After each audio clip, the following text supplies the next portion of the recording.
Hello everybody, and welcome to the Yu-Gi-Oh! Master Era Graduation Ceremony!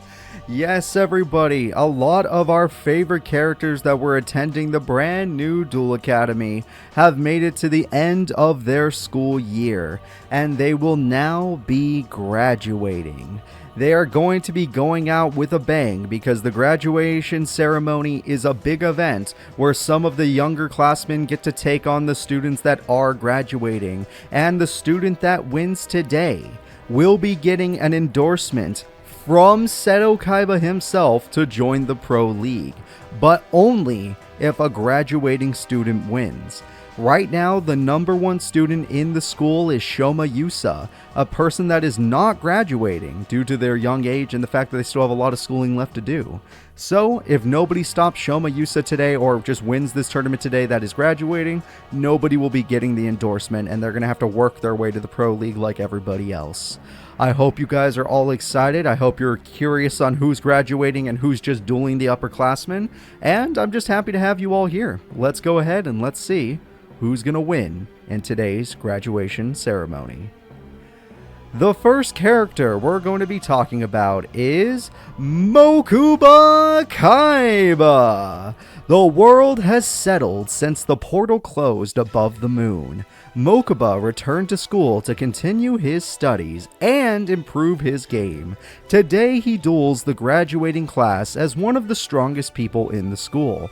Mokuba is easily a top 10 student at this school and is going to be showing off why he is top 10 and trying to win his brother's favor by just winning today's tournament. It will not affect him. He will not get a free pass to the Pro League if he wins today, as he is not graduating today, but it will at least improve his rank, making it easier for him to get a recommendation from Kaiba after he graduates. And no, Seto Kaiba is not just going to give Mokuba Kaiba a free recommendation. So, let's see who's our next competitor.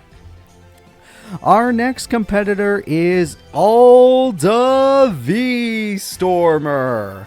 Alda has had her head cleared after the invasion. Before, she seemed to be streaming for an unkindly entity, but Nash freed her from that. Now that she is freed from Nash himself, she can enjoy school life fully and just, enjoy being her. She is still a popular streamer, but now she is not streaming for the bad guys. In fact, she is no longer streaming on Soul Seekers. She is on her own site. So, I hope you guys are excited. I hope you guys are, curious to see what improvements her deck has gone through. Because she was controlled by the Baryons, she does have access to a new type of summoning that a lot of the other students do not, and we're going to see if that'll take her all the way to the top. The next character we're going to be talking about is Light Tsukiko. Light joined in on the graduation ceremony to give her favorite graduates a send-off. She has been working hard on her deck since Duel Academy was evacuated and wants to show her true ability. That's right everyone, Light Tsukiko's deck has gone through many stages of buffs because after evacuating the academy, she went with her brother and she's like, look dude, we were not able to stop these freaking, underground duelists that attacked us, the freaking, what do they call those people? The Shadow Riders. So we need to improve our game. We need to become better. We need to become stronger, and we want to do this together. So they worked on it with each other, and they improved each other's decks. So we're going to see how far she can go in today's tournament. The next character should be obvious to you all. It's going to be Light Tsukiko's brother, Yami Kuroda. Kuroda has done a lot of growing since he was forced to evacuate the school. He has stopped unhealthily idolizing individuals, and now he spends more time with his sister. They built his deck that he is using today. Yami Kuroda has definitely gone through some growing in the past couple years, and now we're going to see just how strong he truly is. Hopefully he does well in today's tournament to show that, idolizing people is actually holding him back rather than making him stronger, or we'll see if we're completely wrong and maybe, he should go back to idolizing Supreme King or Night Shroud. Either way, good luck to you, Yami Kuroda. The next character we're going to be talking about is Leo. Leo used to fall asleep in class, and that got him banned from many school tournaments. His sister helped him get back on track with his studies so he could duel the graduating class today. That's right, everyone. Leo has not been able to participate in many of the actual school tournaments because he's been a bad student. And now he is getting his chance now that his grades have risen to at least a C. And we're going to see just how strong he is with his Power Tool Dragon and upgrades into a Lifestream Dragon. And his Morphotronics, which are just busted sometimes. The next character we're going to be talking about is obviously Leo's sister, Luna! Luna is the top of her class at her grade level. Her academic skill is top-notch, and her dueling skill is on par with an advanced class. Now she has the opportunity to duel the best of the best this school has to offer, and hopefully she'll do well, as there are powerful Red Eyes decks, there are powerful Skill Drain decks, she's got a lot of things she's going to have to get through. But her deck has gone through some improvements, and I'm excited to see how she performs in today's tournament. The next character we're going to be talking about is one of the first characters that are part of the graduating class. Everybody, her name is Akiza Izinski. Akiza has been through a lot in the past couple months. Despite everything, she is still on track to graduate today, thanks to her being an amazing duelist, and thanks to her being a pretty good student. She plans to work for Seto Kaiba, but if she wins today, he is actually just going to send her to the pros rather than working for Kaiba Corp, which is a pretty interesting thing. She is still learning to control her powers because she had to remove the limiter for so long that actually set her recovery back quite a while, which means that she can no longer use her most powerful monster. But her deck is still one of the strongest decks at this school, easily a top 10 student. So we're going to see if Akiza can do it even with this deck. Granted, her rank in the school isn't top 10, because she did lose a couple ranks for not being in certain tournaments and other people got the chance to rise, but we'll see how she does today. The next character we're going to be talking about is Mickey Hops! Mickey has changed his deck after being forced to leave the school. His mom heard all about the effort Kaiba Corp staff put in to save the children, mostly Crowler. Mickey is excited to duel the graduating class today. If it wasn't for the staff winning that tournament, Mickey and his sister may not have gone back to Duel Academy. But because specifically Roland, Crowler, or any of the staff had won that tournament, Crowler was the one that did win, Mickey did get to return because she believes, Macy Hops believes, that this school can protect her kids. So, thank God that happened. There could be a lot of separate realities we're living in, but we're living in the reality where Mickey still is at Duel Academy. The next character we're going to be talking about is a new character that is now attending Duel Academy, and her name is Sunny Snips. Sunny graduated from Heartland Middle slightly after Heartland City was put on quarantine, something we mentioned a long time ago when Sunny was introduced. Well, actually, it was a different character, but still, it was a long time ago. She wasn't accepted to Duel Academy at first, but recently got in after they reopened the doors. Its doors. So, Duel Academy, after they got attacked by the Shadow Riders, did take a hit in the PR department. So, they were willing to lower the requirements to get into Duel Academy, and that was just enough for somebody like Sunny Snips to sneak in. She is actually a pretty good duelist, but she's not the best student, so we'll see how this goes. Hopefully she does well with her powerful Tiger deck, but anything can happen. The next character we're going to talk about is Strong Juku. Strong is a top 10 duelist at Duel Academy. They are going to be put in the graduating class to a real... they're going to put the graduating class to a real test, which is going to be interesting to see, because this skill drain deck has actually beaten quite a few characters. Strong personally wants to take down his OCG classmate Shoma Yusa in today's tournament. One of the only people that have ever stopped Shoma Yusa in the past was Strong in the first ever tournament we've seen with the reopened Duel Academy, and now we're going to see if Strong can do it again, because Shoma is the top of the class and he wants to be number 1. So we'll see what happens. The next character we're going to be talking about is Bastion Misawa of the graduating class. Bastion is graduating today. This man has seen all the horrors and all the changes Duel Academy has to offer. His old classmates went pro instead of getting a diploma, but I'm sure this piece of paper matters. It better matter, I swear to God. Bastion Misawa is a person that isn't a very high-ranking student at Duel Academy. He is the best grades in the world with the worst dueling performances based on Master Era series. So hopefully he'll do well today. If he wins, he'll still get the recommendation from Kaiba. But overall, this guy has been a mixed bag. And honestly, a lot of his fellow students from the past that did not re-enter Duel Academy and just said, screw it, I'm just going to go pro and I'm going to work for it, they actually accomplished their goals. Alexis did it, Mindy did it, obviously Blair did it, she did the best out of all of them. But Bastion stayed in school because he believes the diploma will matter. We'll find out if that's reality. Good luck, Bastion Misawa. The next character we're going to be talking about is Syrus Truesdale. Graduating! Yeah, he's graduating, everybody. Syrus is currently in the top 10 of the entire school. He really wants to go pro, and if a graduate wins today, they get a shot thanks to Seto Kaiba. Does the Roid boy have what it takes to take the gold? Can our favorite raw yellow Syrus Truesdale, with no trucker hat because he's never won a tournament, but still has the trucker soul, can he win today's tournament? Can he get the recommendation of Seto Kaiba? Will he go pro? I guess we'll find out next time. Yeah, we'll find out right now.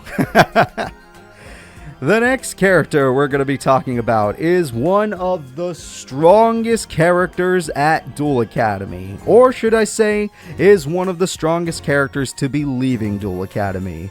And her name is Serenity Wheeler.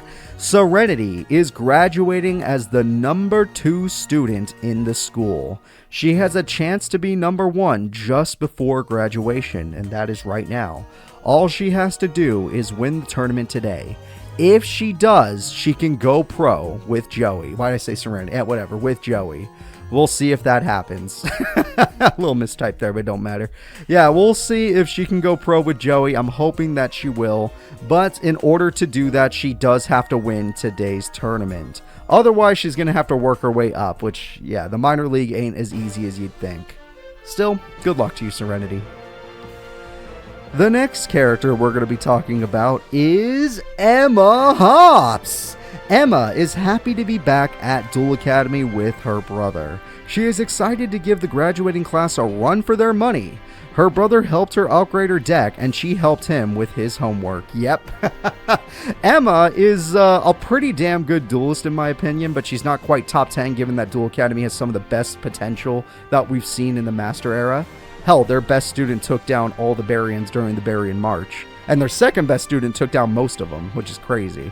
So, Emma Hops is here. She's going to show off all of her improvements to her deck, and she even helped her brother with his deck, so it should be fun to see how the Hops siblings do today. The next character we're going to be talking about is Tyrano Hassleberry, part of the graduating class. Hassleberry has had a rough school life. His grades are decent, but his dueling has been subpar since he entered the academy. This man's Dino DNA just isn't doing the trick anymore. And honestly, he is one of the lower ranking students in this school based on duel performance in previous tournaments. Hopefully his Dino deck will step it up today. Obviously, for any of you guys who have been paying attention, he will not use his fusion monster, which is a bummer, but at least he will use his regular cards. So hopefully Tyrano can do something. Please don't fall apart. Just run over your opponents. Tyrano likes to use a high-power Dino deck, but that's about it. There's no real strategy behind it. The next character we're going to be talking about is Chazz Princeton, part of the graduating class. The Chazz is one of the top 10 duelists at the Academy. He plans to go pro after he graduates, and winning the tournament today gives him a quick ticket to the top. Can his legendary dragon win him that? And we specifically mention his dragon, the Light and Darkness Dragon, because that card has gotten him so far in tournaments. There have been Duel Academy tournaments where Chazz has gone all the way to top 4, all the way to the top of the top, just to fall because he didn't summon the Light and Darkness Dragon. Whenever he gets that dragon out, it shuts down the enemy AI and makes them play worse. So if he can get his legendary dragon out, he can win. If he can't do it, then he's going to fail. Or if he gets his synchros are pretty good. The next character we're going to be talking about is Reginald Von Howard, part of the graduating class. Reginald Von Howard has finally made it. This man entered Duel Academy a cocky but eager student.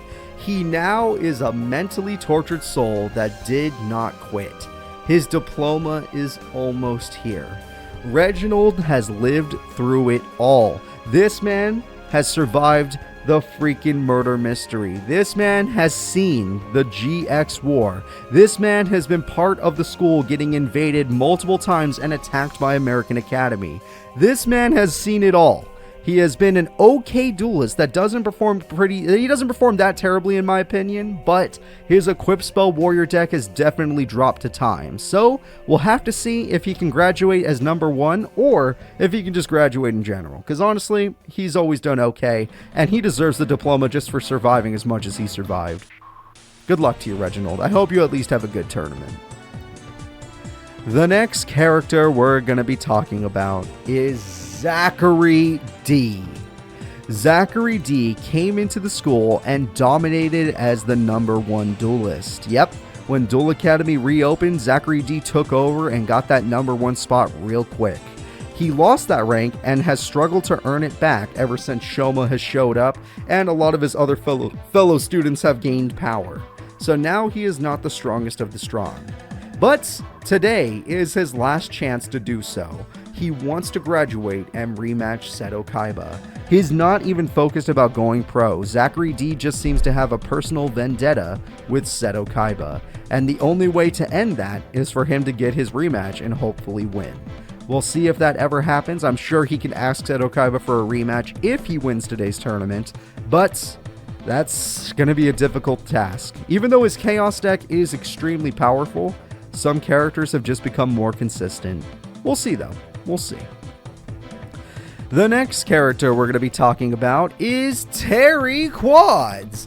Graduating. Terry is a top 10 duelist and part of the graduating class. His powerful fire deck has been upgraded and he plans on getting that pro recommendation.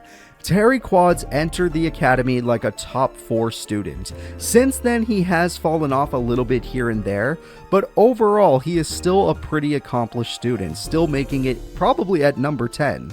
I hope to see Terry do well today as his fire synchro deck is pretty powerful, but time will tell. We'll see how Terry does today. He is a burn style deck, and I am excited to see if it'll do the job. The next character we're going to be talking about is a new character entering into Duel Academy, and their name is Psychic Tendo. Tendo used to attend OCG Elementary. After that, he was taken by Sayer and put to work as a psychic soldier. Now he is a kid getting his life back together thanks to Seto Kaiba's invitation to Duel Academy. It seems that Seto Kaiba has been picking up all of the tortured souls that Sayer has ruined. Anybody that was part of Sayer's army seems to be getting a second chance at Seto Kaiba's Duel Academy. And you know what? Psychic Tendo is no different. Hopefully this guy will be okay. Honestly, his deck is pretty interesting, and it can be really effective depending on how he uses it. We've seen him once before. This is not his first Master Era appearance, it's just his first Duel Academy appearance, and his Battery Man deck is pretty good. The next character we're going to be talking about is a character 90% of you forgot re-attended Duel Academy, and his name is Chumley Huffington. Chumley Huffington has finally made it to this point. He missed some classes to be part of a squad with his father. Chumley does not have the best grades, but he does have some real skill in dueling. Chumley, when it comes to written tests, he gets terrible marks. Chumley, when it comes to dueling tests, is an incredible beast, and his deck is still one of the most consistent decks we've seen. He has been in the Pro League and then dropped back down in order to go back to Duel Academy in order to finish his education and learn a few more tricks. During his time in Duel Academy, he took time off in order to join the Squad League with his dad, and that ended in him becoming a champion. Chumley is one of the 3 people holding the trophy in the Squad League right now. And honestly, I'm excited to see this man finally graduate. But if he wins today, he'll be able to re-enter the pros. The next character we are going to be talking about is Sky Starly. Sky is a new student that got accepted to Duel Academy after they reopened. The academy being attacked hurt their reputation and convinced Seto Kaiba to invite new students. Sky Starly is one of those new students. We're going to see how Sky does today. Their deck is completely untested, completely new. They've never been in Master Era before, and we're going to hope that they can bring the pain. They do have some synchro support, but their boss monster is actually pretty good. So we'll see how he does. The next character we are going to be talking about is a young duelist and the #1 kid at this school, Shoma Yusa. The #1 duelist at Duel Academy is a young superstar named Shoma. Shoma Yusa saved us all from the Barian March. Despite that, Shoma feels uneasy about one of the new students at Duel Academy. He truly believes that this new student is going to give him a run for his money. Though I highly doubt they can, because Shoma, your Guy of the Fierce Knight deck is beast level. It is so freaking good. But, well, it's Guy of the Dragon Champion deck. But either way, we're excited to see you do well today, Shoma. You are not graduating as you are literally a young boy, but you are still going to be the #1 student unless you lose today. The final character we will be talking about is a character we have seen once before, a character that has actually stolen identities in the past. This character is one of the most accomplished duelists, off-screen duelists we'll ever know about, and it's finally time for them to show us what they can truly do with their own deck. Everyone say hello to Yu Akaboshi! Yu is an incredible duelist that has stolen identities to qualify for high-tier tournaments. He snuck into a pro tournament before and achieved 3rd place at the age of 10. Now he is a Duel Academy student using his real identity, using his real deck. As normally, he is just a really happy-go-lucky guy, but when things get serious, he kicks it into high gear and you gotta watch out for what this kid has to offer. I hope you're all excited to see this new student, and I hope you're all ready for today's tournament. That is right, everyone. That is going to be all the characters we see in the graduation ceremony. Quite a few of them are not graduating. They're just going to try and beat up the graduating class, but the graduating class does have some powerful characters in it like Chazz, Chumley, Serenity, and more. I hope you guys are happy to see who is here today. I hope you guys are happy to see who is graduating. And if you want any of the graduating students to win, let me know right now. Because if you want them to go pro, they need to win this tournament. Or if you don't care about any of them winning, then vote for one of the people that are not graduating today and are just trying to play spoiler and trying to get #1 in the school. Let's go live very soon.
Hello everybody, and welcome to today's tournament of the Yu-Gi-Oh! Master Era Graduation Ceremony.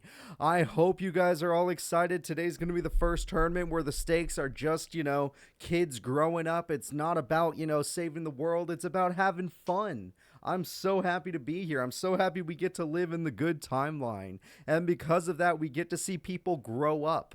We get to see people change. We get to see people, move on with their lives. And one of the people today could be going pro if they are a graduating student that wins the tournament. So, let's get it started. The first fight of today's tournament is going to be Psychic Tendo versus Zachary D. And thank you everybody for subbing. I do appreciate that. It has been a slight time skip, yes, a slight time skip, not as much as you may think. All right, thank you, Minotaur, for being here for 6 months. I appreciate that. Now, let me go ahead and set up the first two duelists. It's going to be Zachary D versus Psychic Tendo. Zachary D used to be the strongest student at this school, but obviously he fell off over time. He's still powerful. He just doesn't have the same stuff. Psychic Tendo is a new student, so we don't really know what is going on here. Let's go ahead and let's see what is happening. Yep, here they are. And let's start the first duel of the day. Yes, everyone, it is time. The first duel of the day will be Zachary D and Psychic Tendo. Psychic Tendo is on your screen and ready to go. Zachary D is on your screen and ready to go. And the duel has begun.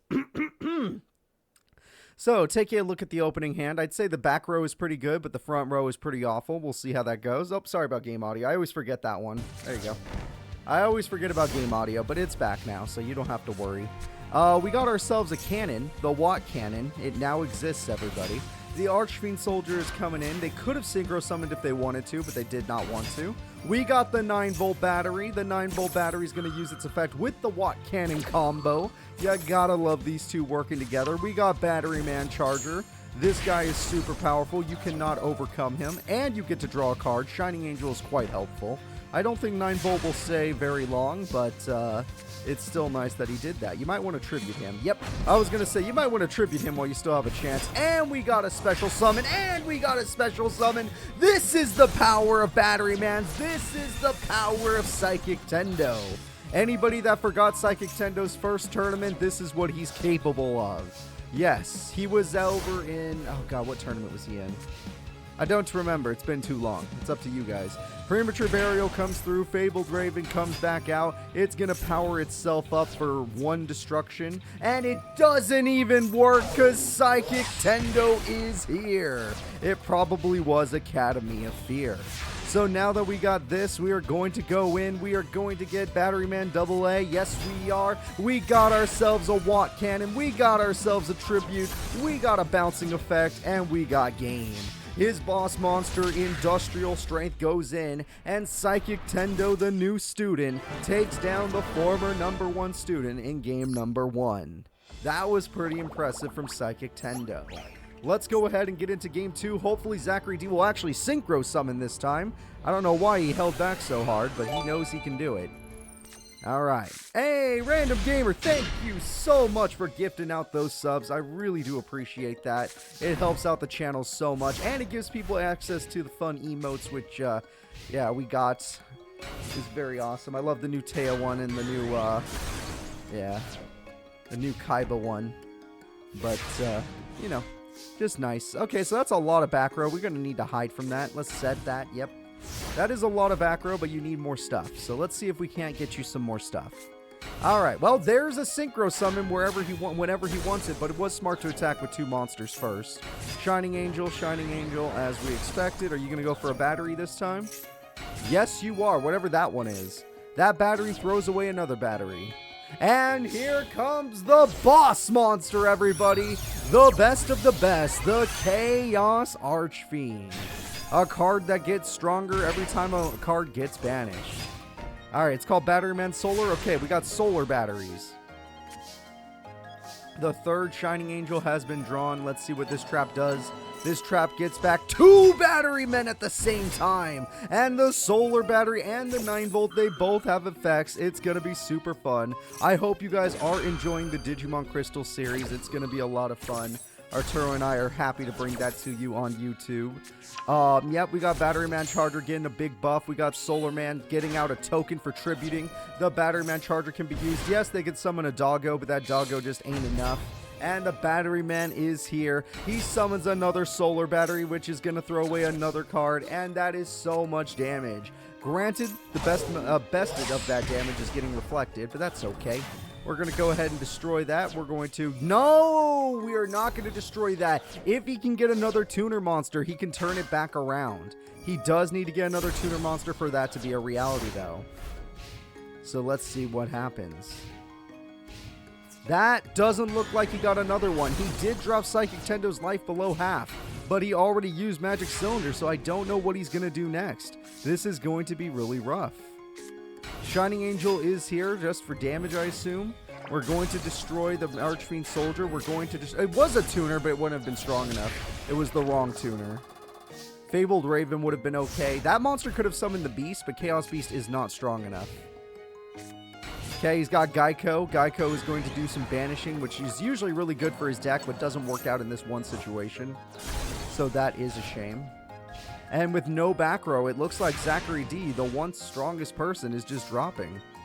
I'm glad you're also enjoying the FNAF Let's Play. I really like Into the Pit. It's such a cool game. Honestly, it's one of the more interesting games I've seen from Five Nights at Freddy's thing. Alright, Battery Man is here. Battery Man is going to get his stuff. The fact that they both give you effects is crazy. 9 volts like, here's your boss. Just special summon it. Oh, never mind. That was a weird play, but whatever. Why do I care? Just go in for damage. Who am I cheering for? I like a lot of the characters. Chazz is probably my boy. I'd like to see him in the Pro League. But we'll see. We shall see. Thank you so much, Total Drama. I know we're less than 500 subs away from 100K. It's kind of crazy how close we're getting, and I feel so excited. So let's go ahead and let's get into the next fights, because guess what? Zachary D got wrecked by Mr. Battery. Psychic Tendo is trying to show that he's the new stuff in this school.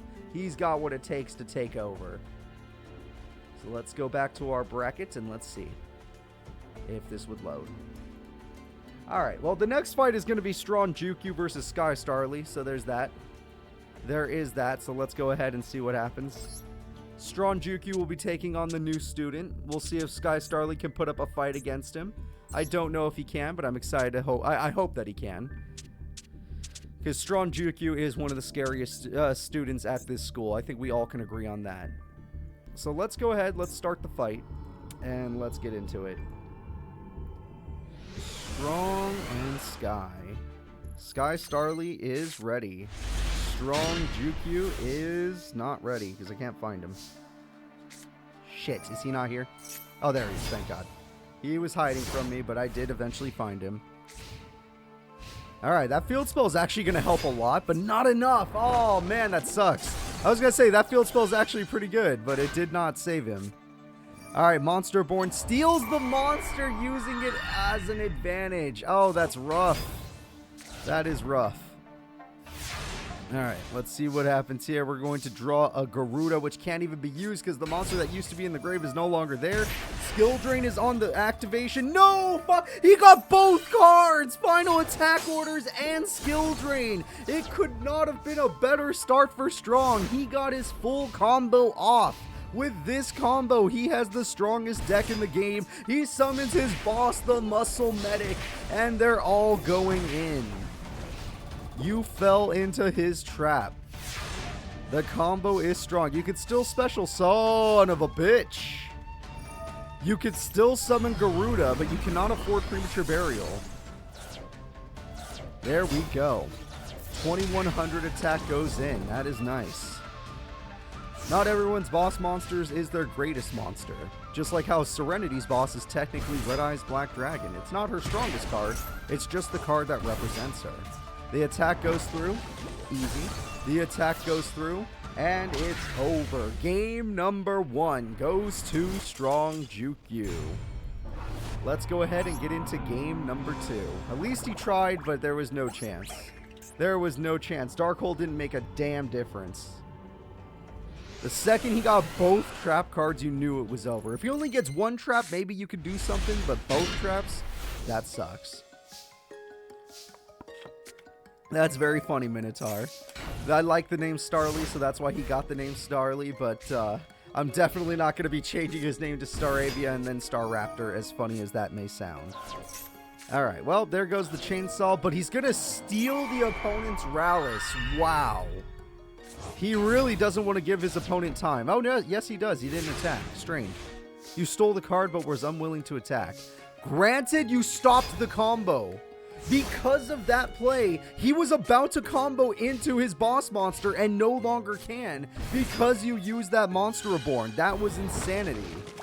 What a great play. I didn't realize it was that important until it was already too late.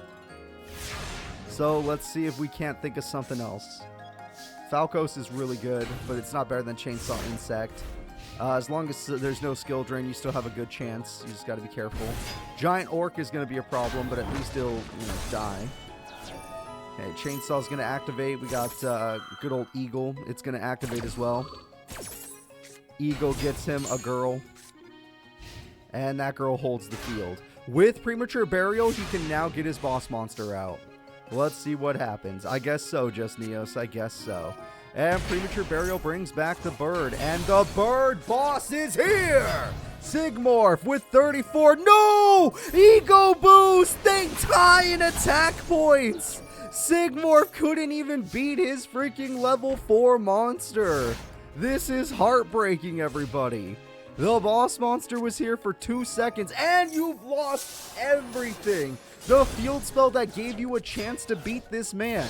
That was your only chance, and it may not matter anymore. That card's gone for now.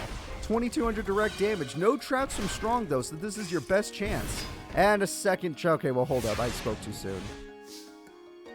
Yep. Alright, well, we'll see what happens. We're just going to set Cry. Set Cry it is.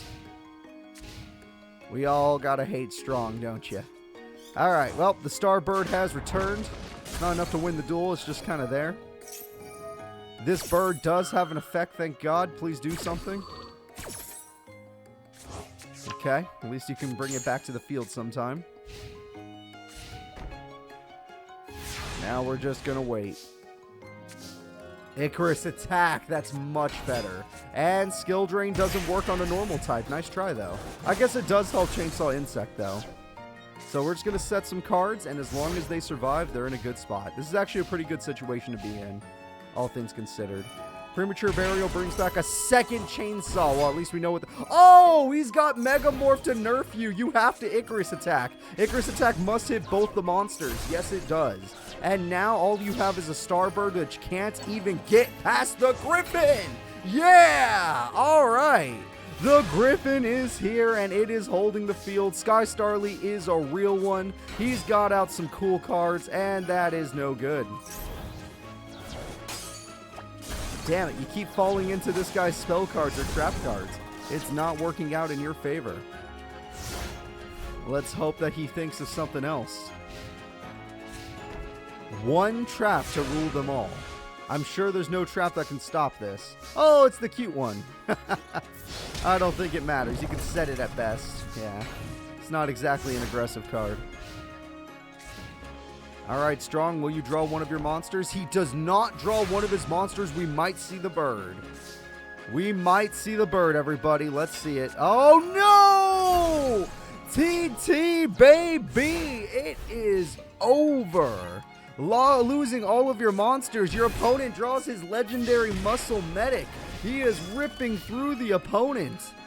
This is getting very sad, everybody. Let's draw a card to try and fix this. That actually might. His ace monster comes through. Strong Juku is saving the day right now. But we'll see. Goblins. Okay, Goblins is going to cook. There's no field spell, so he's going to have to hide in defense mode. It is a floater, luckily.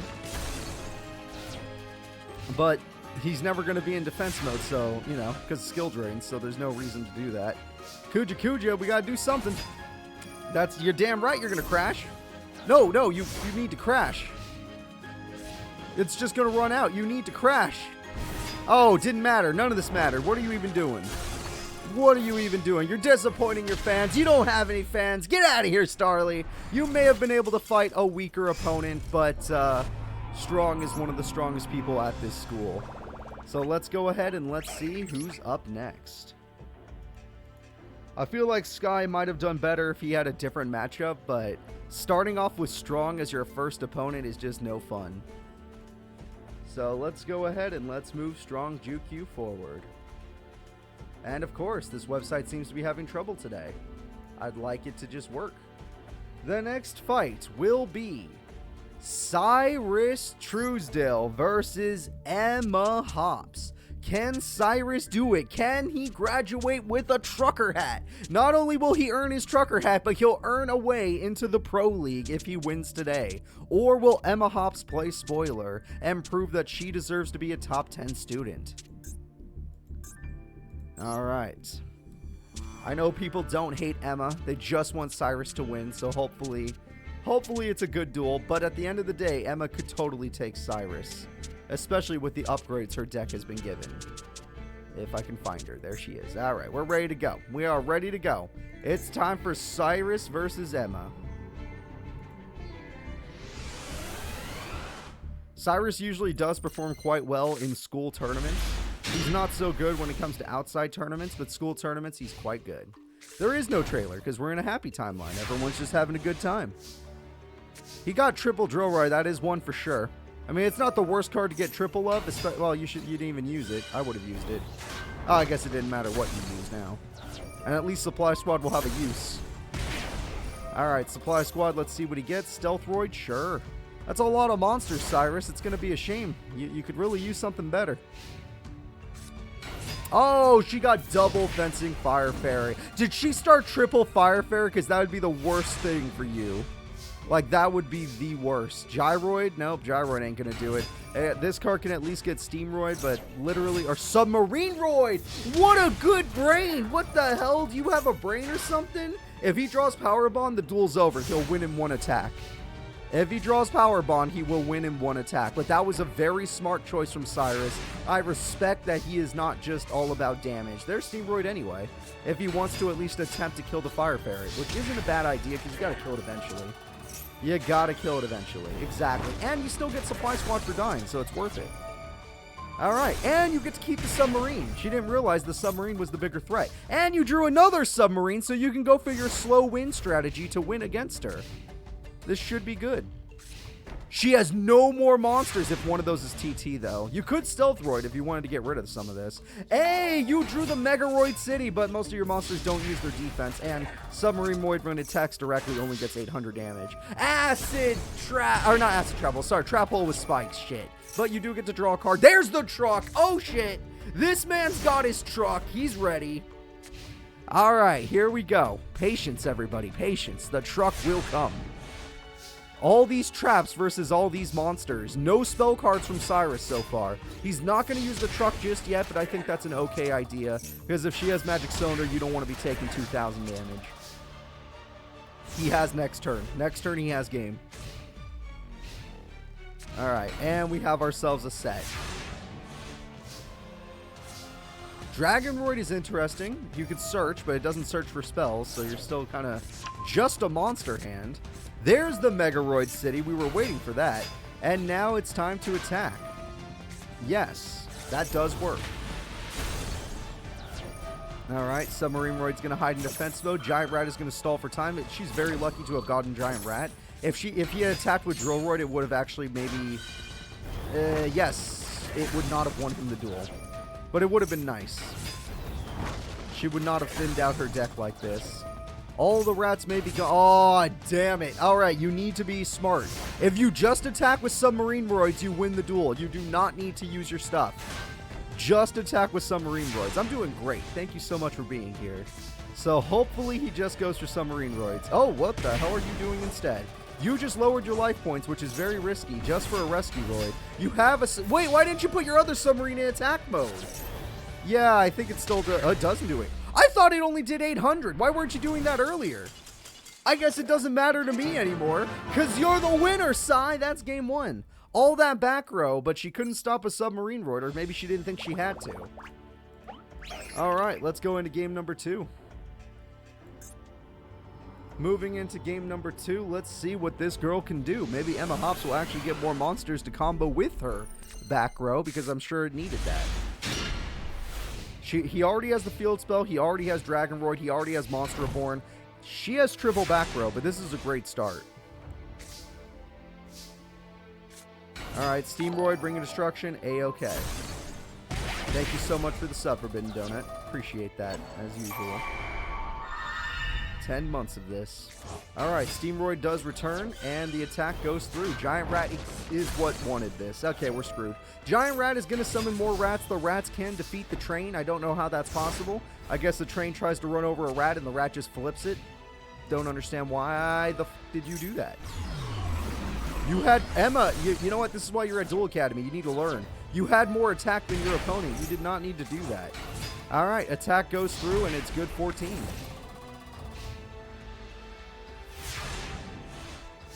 That was a misplay in my opinion. Megaroid City, is it time for the truck to devour? The truck is coming through. We're eating monsters now. The rat still gets its effect off, but the truck is stronger. We've sent it in. Syrus Truesdale using the most powerful form of Kirby in the video game Kirby the Forgotten Land. Now he is here running over the competition. I'm excited to see this. Oh, for those of you that do not know, Prana Taker is now retired. She did just lose her position. Not lose it, she gave it basically. She gave her position to Crowler. Crowler is the new Chancellor. After seeing that she couldn't protect the Academy before, she decided to give him a shot. And now, he's got it. Dragon Roid comes through. Dragon Roid gets Steamroid. Steamroid is going to run over the competition, but first we're going to eat that. And now we are going to get Giant Rats. So, this truck is now one of the strongest cards in the game. Nimble Mamanga will be a very safe card. This actually will bring Emma back into the duel. It seemed like Emma's duel was over, but the second Nimble Mamanga shows up, anything is possible. Although, even her big koala can't beat this card, so she's going to need her best trap card. In fact, one Magic Cylinder would end this duel. One Magic Cylinder would end this duel. Oh, shit, she drew a trap. Okay, hold up. Hold up. Is it a possibility? Pot agree. Where's his fusions? Don't power bond, but where's his fusions? All right, here we go. We're going to attack Nimble Mamanga with the truck in order to power up the truck. His face down is power wall. He only uses that when he needs it. It only matters mostly for direct attacks, but battle damage in general. And she is healed up quite a lot. 1800 attack comes through, and now she has one turn left. This will be her final play. What she does with it, I do not know.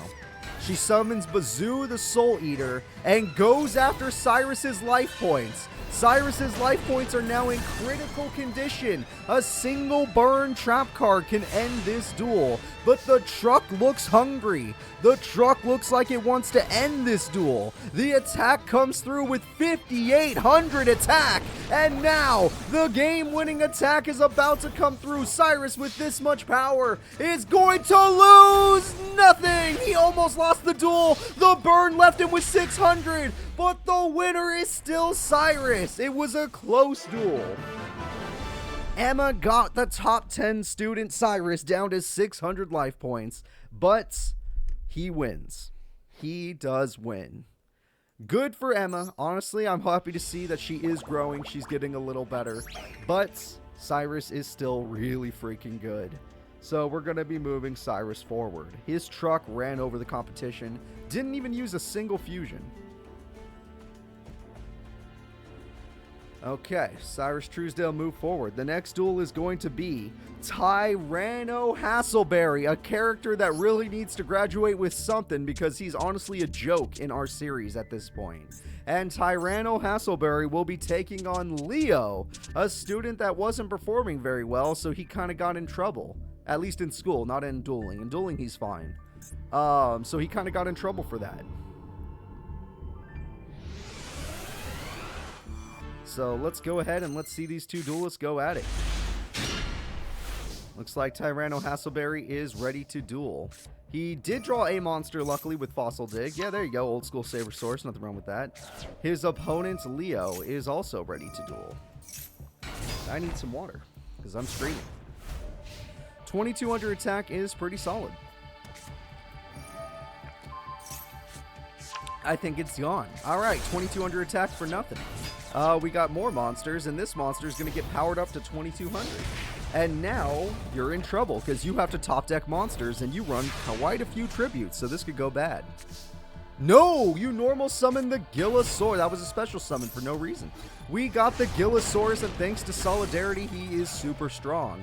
That is the one thing Tyrano has been known for in our tournaments. His cards are always insanely powerful, but power has not won him any tournaments.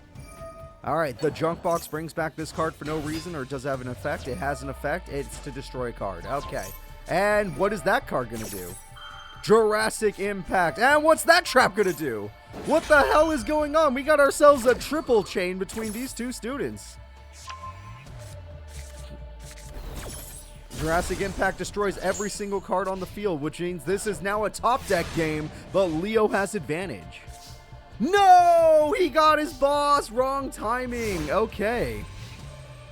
This is going to be rough.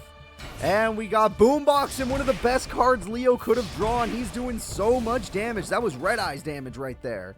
And now you need to draw a monster with at least 1300 attack. Premature Burial is quite good. The Sabersaurus is perfect. It's going to do it.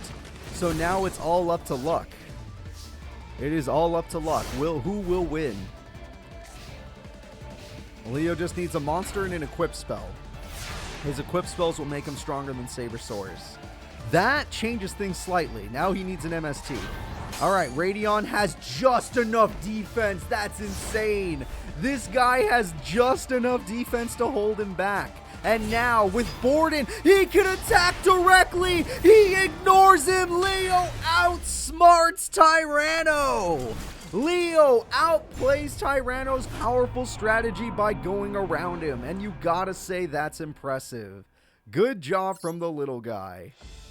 You may be graduating, Tyrano, but you are not graduating with honors. So let's go ahead and let's get into game number 2. I am excited, though. I'm excited to see who's going to pull this off. Black Velocity is good as an aggressor, so that's good. I think you could still beat that card. United We Stand does not matter.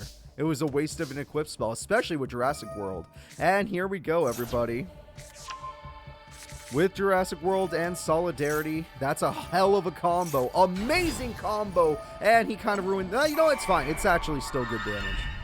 This is some amazing damage coming through. He's going to Black Velocity his way to victory. He still has Destroyosaurus for 2100, and he looks strong as hell. So, Leo, unless you get some sort of Synchro Shogun, you're probably in trouble here. Monster Reborn, you would still need to have your tuner monster. That card can only pop one card, only making the other one. Oh, shit! He did get the Synchro! He had the tuner in his hand! And with it is the Power Tool Dragon! Power Tool Dragon, we get United We Stand, or Premature Burial. That's not the card you need. But you got United We Stand. United We Stand, and he already had a Power Tool in his hand. The attack goes through. Black Velocity is through. And now, Destroyosaurus is scared. There is nothing you can do. 2 trap cards is nice. And let's hope to God nothing bad happens here. Power Tool once again. Which equip spell will he receive? He got Premature Burial this time, which is interesting because it can pop. This card is going to get rid of a trap card just in case. And the trap card is one of the more important ones. Selphon is going to try and give him more targets. Oh my god, United We Stand is about to get so god. Radion, no! He's so freaking strong! He has to do it! Everything dies! Everything dies! He has to reset the entire battle. Tyrano was almost about to lose. This is actually one of his safest monsters. This is crazy. Tyrano is still in the tournament. He should have lost right there. But his monster was strong enough thanks to Solidarity to activate Jurassic Impact. Black Stego is one of the nicest cards to have when you're down to nothing. Fossil Dig can also help. Sabersaurus. That is so good. It's almost game winning.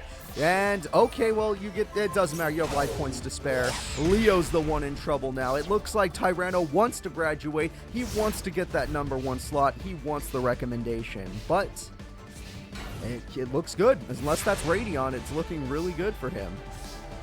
Never mind. Never mind. I take it back. You lose, sir. Good day. Oh, Staples is one of the only cards that could have done this. That was like the only thing he could have top decked. Now if he draws a tuner monster, which is really, like, it would take insane luck. This is fine. He needs more dinos to win. That is interesting. You shouldn't have done it. You really shouldn't have done it.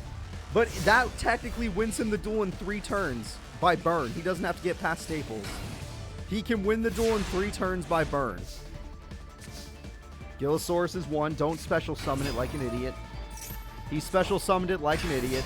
Oh, you know what? Because Power Tool was summoned, you lose. Next turn, it's over. The duel is over. Next turn, he can activate Superconductor, and unless you destroy Gillosaurus, he wins. Junk Box gets you back. No cell phones. Cellphone is here. Cellphone is risking it. We're going to get a 4. And apparently it doesn't work because it was negated or something. I don't know why he picked Cellphone. All I know is the duel's over.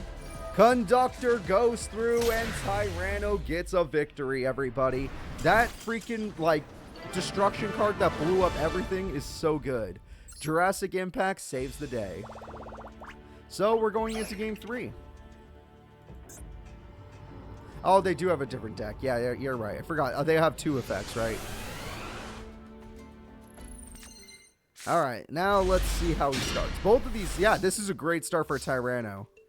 Tyrano can get an early special summon and a safe Hyper Hammerhead. Doesn't get much better than that. Hyper Hammerhead is one of the most annoying old school dinos.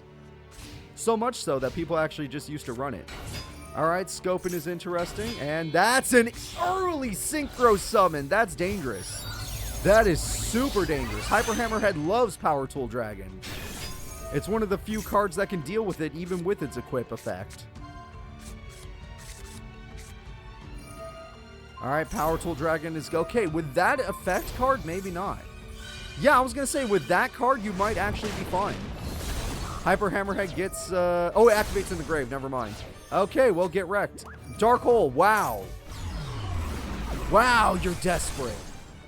Leo, you might need to stay at the school. Okay, never mind. He's fine. No, he's not fine. He got bounced back to the extra deck. It wasn't in the grave. Oh, no, Leo, you might need to stay. You shouldn't have used that Dark Hole yet. Double Solidarity. The damage of Hyper Hammerhead is real. 3,100 attack. Tyrano might be moving forward. Leo, even with the synchro difference, might not have what he needs to win. Alright, Leo's hiding in defense mode, but there's nothing that could take on Hyper Hammerhead. Hyper Hammerhead is guaranteed to get past everything. Hyper Hammerhead destroys board and no problem. Destroyosaurus destroys Leo's life points. Leo needs to top deck something or this graduating student might have a chance at the Pro League. Out of nowhere. Alright, let's see what he gets. That one's not terrible, it's just a nice monster. Alright, attack goes through. Scopin is dead. Attack goes through for game, and it is over. Leo, he has fallen. Fell into the Hyper Hammerhead strats. He's from a newer time. He doesn't know what Hyper Hammerhead does. Those new kids, they don't know what happens with these old cards. They don't understand them. So let's go ahead. They didn't grow up in our time period. They don't know what we suffered through. Let's go ahead and see who's up next. Great job from Tyrano. We never really get to see him do well, so him having a win is crazy. Though his next opponent's on a different level. The next duel is going to be Terry Quads versus Mickey Hops, and we saw Mickey's upgrade. Let's go ahead and see how these two do in a duel against each other. Terry is a powerful fire-style duelist. Mickey Hops loves his beast monsters that he earned, you know, growing up in the Hops family. But now he's got a brand new boss. Okay, so Terry Quads and Mickey Hops. Let's see these two go at it. Mickey is ready. Terry is ready. That's a really good starting hand. That's a god tier starting hand for a burn deck. You love that. Oh! You're not the only one that does burn. You're both taking 500. You're both losing all your monsters. And now the double backfire will matter.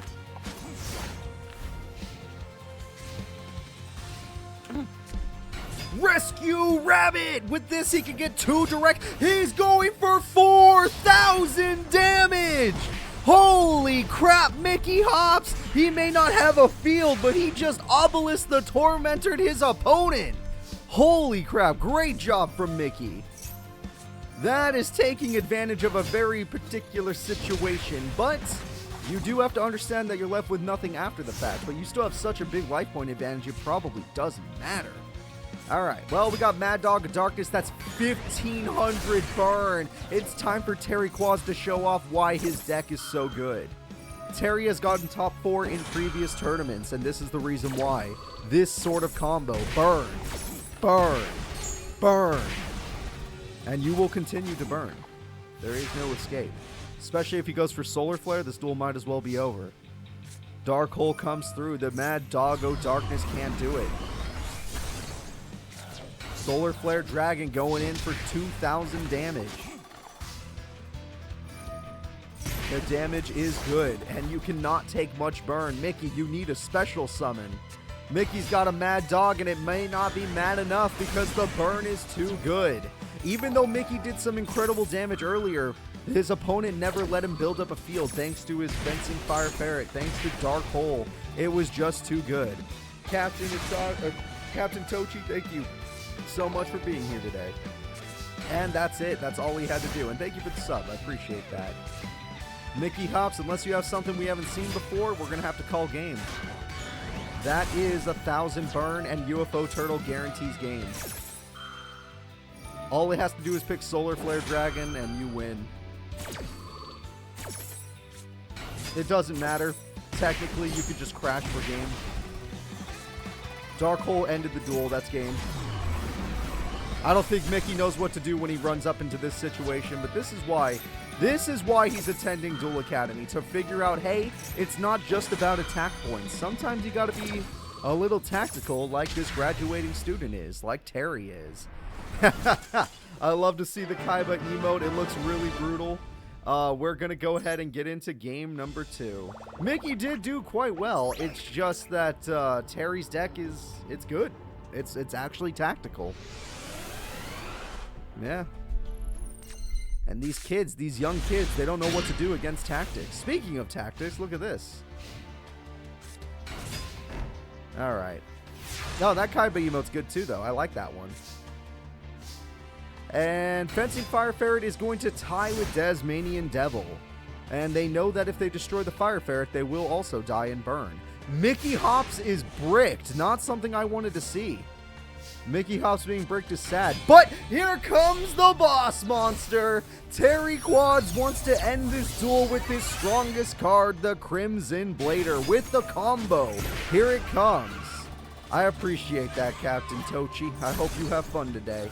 And we got Super Rush Recklessly, which is one of the few cards that can stop this. Yeah, I love me some Duels of the Roses as well. I've played so many of them on my channel. He's doing it again! Mickey's going for half health! Mickey is going to take away half of his opponent's health. Yes, that does mean he loses his monster, but it's so much damage that you have to respect the kid for doing it. You gotta respect Mickey for making the attempt.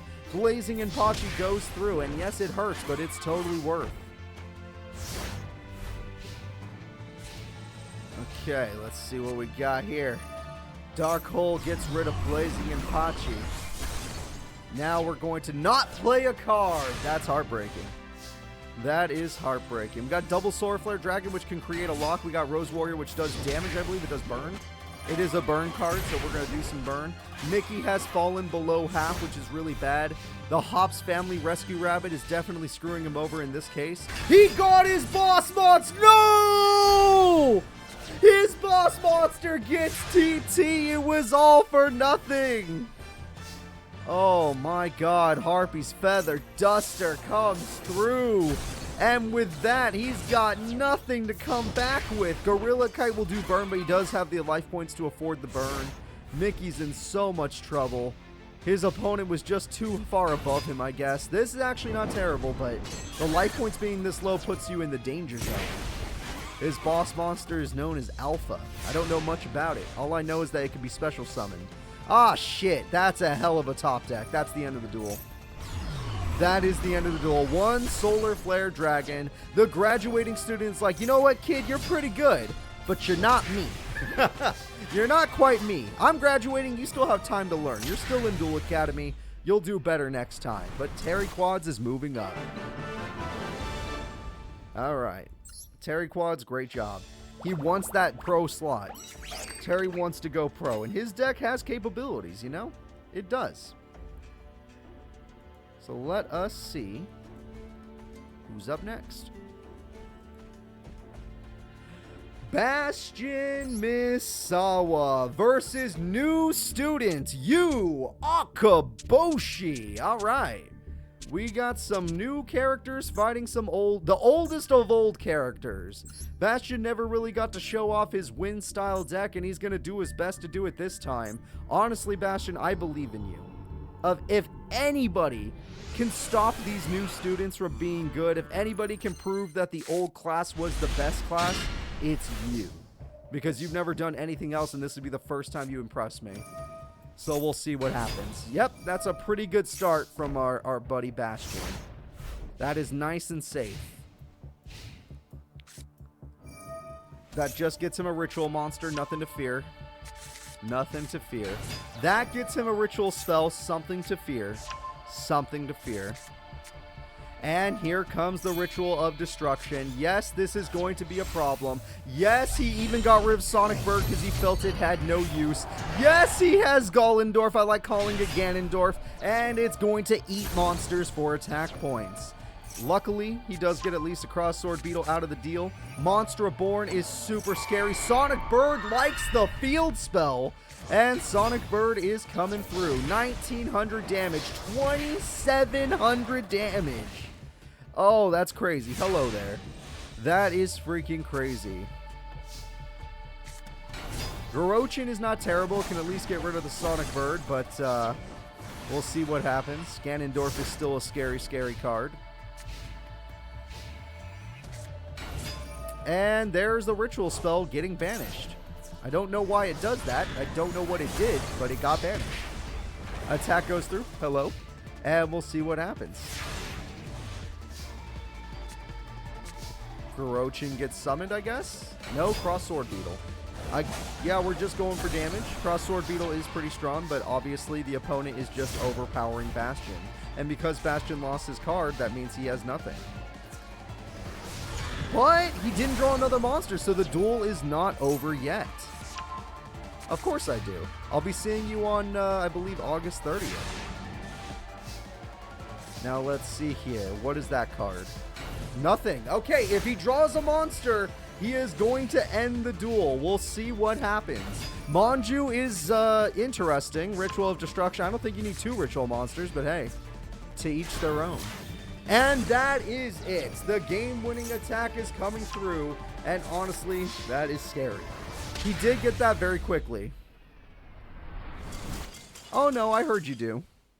So let's go ahead and let's get into game number 2. Right now, Bastion needs to step it up. This man did not get any of his combos, and that's okay. But we'll see what happens. Here we go. Heart of the card comes through. We got ourselves some interesting cards. Magic Cylinder will let him build up if he wants to risk Ultimate Insect. He does not go for it. I would have went for it. Me personally, I would have done it. Manju coming through. Manju, let's see what he gets. Ritual of Destruction. Nothing wrong with that. And he's already got it. Wow. He got his ritual extremely early. This time it's just going to be basic monsters. Nothing to worry about. And that's just going to start popping stuff. 27 is going the wrong way. That kind of sucks. Okay. Look, the deflected damage does not matter. I would have saved Magic Cylinder for Ultimate Insect. It was actually your only... Holy shit, never mind. I take it back. I take it back. If you just top deck Dark Hole, anything's possible. I still would have saved Magic Son of a bitch. Okay, he died either way.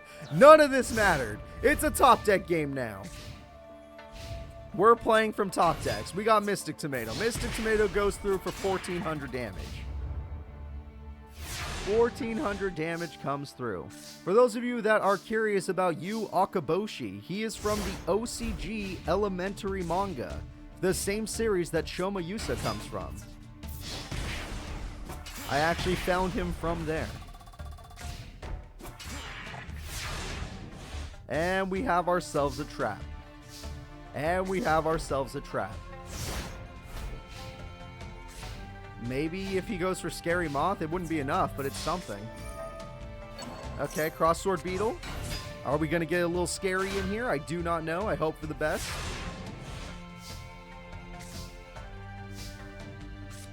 We have the Field Spell. That's pretty good. 2,300. He's not going to go for the Moth. That is going to hurt. That puts Bastion at the edge of his life points. And for a graduating student, you don't want to be here. You're actually on a losing game. If you lose this, you're out of the tournament. And yes, you'll graduate, but you'll be known as a loser that graduated. You don't want to be that. You got to be better. You got to be better, Bastion. All right, Bastion refuses to play by our rules. He just wants to help the opponent thin out his deck. And he does do that.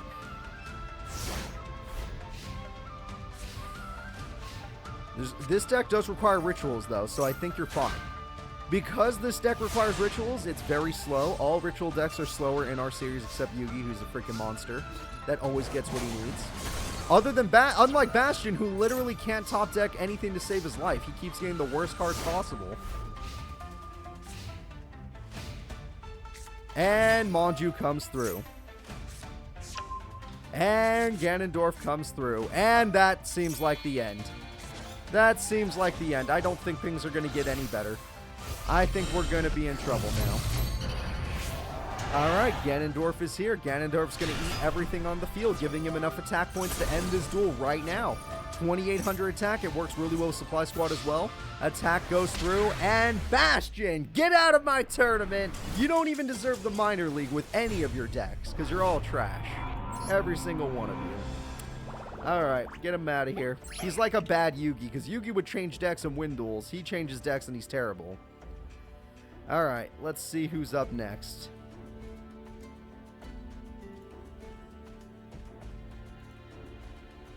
Akaboshi, good job in your first ever duel with your real deck. The next duel is going to be Sunny Snips versus Light Tsukiko. These two characters have both gotten upgrades since the last time we've seen them. I'm hoping they do well, but who knows? Characters are weird. Sometimes they play horribly. Light Tsukiko, I believe, is a tournament winner. She's actually won a tournament in the past, but we'll see if she could do good against Sunny Snips.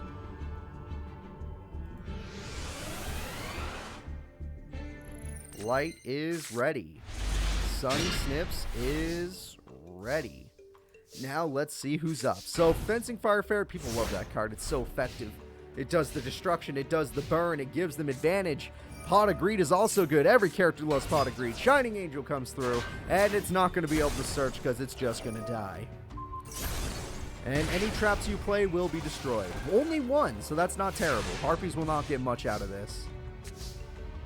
Yeah, this is Sunny Snips is our tiger-like character. She likes tiger cards. Your Harpies basically did nothing. I mean, you got rid of Monarch cards, so that is good to get rid of, but it basically did nothing. Alright, Premature brings back this. That is not bad. Leotar is here as well. We got lions and we got ferrets that are on fire. You're pretty low on life points now. You're still scary. We have a set situation. That is okay. Ooh, that tiger is very scary. TT, baby! Light Tsukiko just took advantage, but Call the Haunted will make up for it. And that tiger is a horrifying tiger card. This is one of her best cards. It's known as the Fierce Tiger Mongu. And we have ourselves a set. Monster Reborn is not much, but it'll at least get you back one of your good Tiger cards. Leotard will be the option. And attack goes through, and it destroys a card I don't recognize, which is fine with me. And attack goes through for 1,700. Let's see. Light Tsukiko's almost out of life points. Hopefully she gets a floater card, I guess. Oh, God, these Fierce Tigers are too good. That is a floater, but it's too damn weak in my opinion. If it was Nova Summoner, maybe. Oh, baby, she's got 100 life points, and you're just lucky she didn't normal summon. If she had normal summoned, you'd be dead. Light Tsukiko, this is your last turn. Make it count. Light Tsukiko plays a tribute card. She plays Zaborg. Zaborg gets rid of one of the problematic monsters. Leotard gets dead as well. And there's nothing the Fierce Tiger can do. It's not strong enough. That's a brutal top deck. She could have just went for game, but she's waiting. Unless that spell card protects it, I don't remember. What the fuck is Prisman doing in your deck? Oh, wait, I remember now. All right, attack goes through. It's the end of the duel anyway. It does not matter. It doesn't matter. It's the end of the duel. The spell protects it, but still. GG, baby. Let's get to game 2. Let's get to game 2. Sunny Snips and Light Tsukiko, let's go. Yeah, that spell, I believe, protects tribute monsters, correct? And Prisman does have a combo with her deck. Weirdly enough. Nova Summoner, there you go. Somebody in chat really likes the Tiger deck.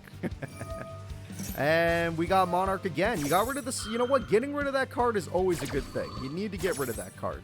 I'm assuming we're either going to see the Giant Rat play or the Tiger play. I assume the Tiger play because Tiger's way more reliable. Is Light graduating? Absolutely not. She's like 10 years old. Well, technically probably like 11 years old now. But no. Only the best duelists play Prisman. You bet your ass they do. Alright, well, we're just going to set and cry because there's not much else you can do in this situation. That's a pretty good top deck. Giant Rat is going to go in just barely being able to defeat that defense stat. Mokuba is here. He's been a student for quite a while now. He's in round 2 of the tournament.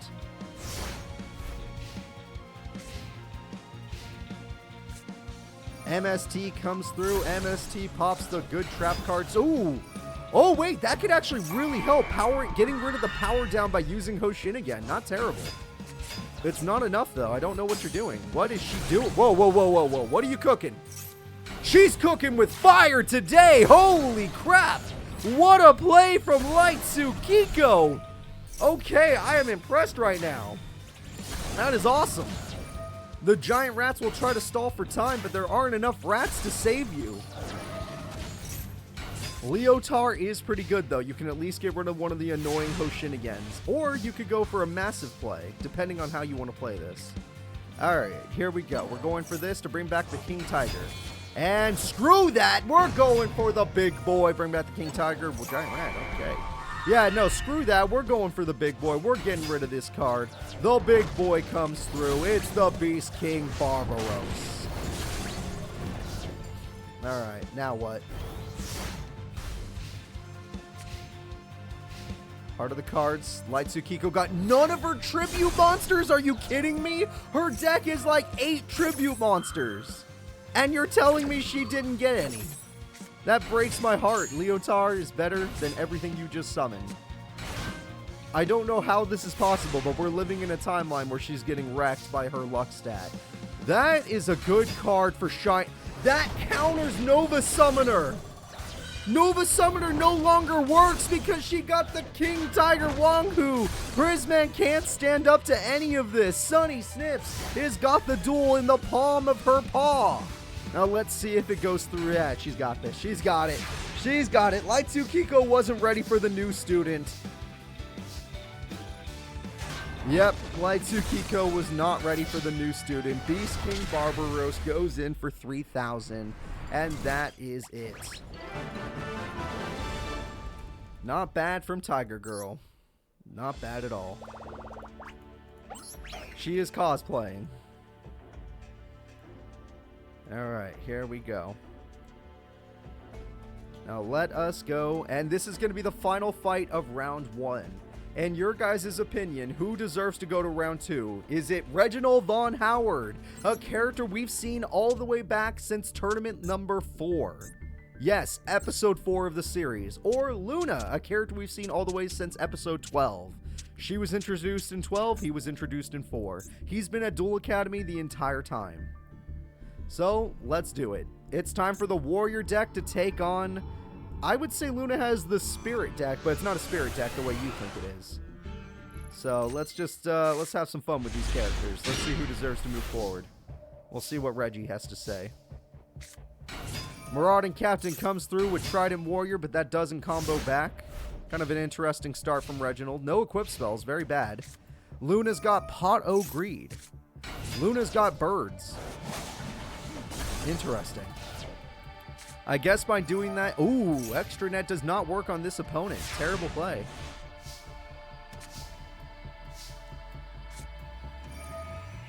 Monsterborn brings it back. He could go for his boss monster. It is a possibility. He will go for his boss monster, and the attack goes in. Bird of Roses didn't stand a chance, but it does get its effect off. Everyone say hello to Rose Girl and that card. I'm afraid I don't recognize the other one. They both look like they have something to do with a rose or plant. Monsterborn is going to come through. We're going to steal Trident Warrior because she just feels like it, I guess. And we got a Synchro Shokan, everybody.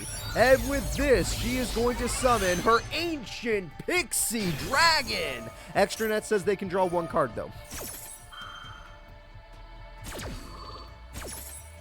Alright, Ancient, yes, you get to draw a card. She's using it on the wrong opponent, and she gets to pop a card, and she's gonna Synchro again, folks. You thought she was done. Luna studies at this school. She's got the Ancient Fairy Dragon. Yes, she's letting her opponents draw a lot of cards, but screw it, who cares if she's going for massive damage. Alright, we got another Reborn Tengu. She's got a Magic Cylinder. You're giving your opponent 3 draws, because you're a crazy person. 3 draws for 2 Ancient Fairy Dragons and a Pixie. Luna is going ham right now. Oh my god, Luna, you did not just do that. Did she just win? I think she did. I think she did. Attack goes through. Attack goes through. Attack goes through. And Luna calculates a victory. She is a monster, everybody, with a turn 4 victory. Holy cow. That is unbelievably impressive from Luna. Not a Luna we've seen. Reginald is crying in the corner. He's like, I just want to go pro. Let me out of this goddamn school. Oh, impressive. That's a much better hand for him. That's going to pop off real hard. Except for the fact that he can't protect his monster. Okay, well, if he can keep that monster alive, it'll pop off real hard. Pot of Greed, lucky start for Luna. Luna gets Sunlight. Yeah, you might as well hit that. You don't want her getting her equipped stuff. Shit, she already had 1, so you couldn't stop this from happening, which means now you have no options for your equip spells. Alright, it's okay, Luna. Don't you worry. All you gotta do... Or, Reginald, don't you worry. All you gotta do is get Harpies. Hayabusa would be very interesting. Okay, you're not gonna go for it. I guess I'd be scared of the 2 trap cards, too. I can't blame him. I can't blame him. But then again, you're waiting... That means you're waiting for a Pot of Greed if you're not trying to get rid of those traps. Dude, she is just dominating. Oh, no, it's over. All she has to do is draw 1 more monster. 1 more decent monster, and she will end this duel. Ah, screw it. Screw it. Screw it. Screw it. Just give it to her. Just give her the win. We don't need to watch the rest of this. This is getting a little brutal. Her Ancient Fairy Dragon is such a handy card. The attack goes through. The attack goes through. And Luna has knocked out one of the graduating students. But he still gets his diploma. Don't you worry. Reginald suffers a defeat. Psychic does not automatically mean evil. Alright, let's go ahead and let's see who's up next. So, it is time for round 2 of the tournament. Many of the most powerful characters were hiding in round 2 of this tournament, and now we're going to see them in action. The first duel is top 10 duelist Mokuba Kaiba versus powerful battery man Psychic Tendo. I hope you guys are excited. How many people want to see Mokuba do good today? How many people want to see Psychic Tendo's batteries do good today? Let me know right now.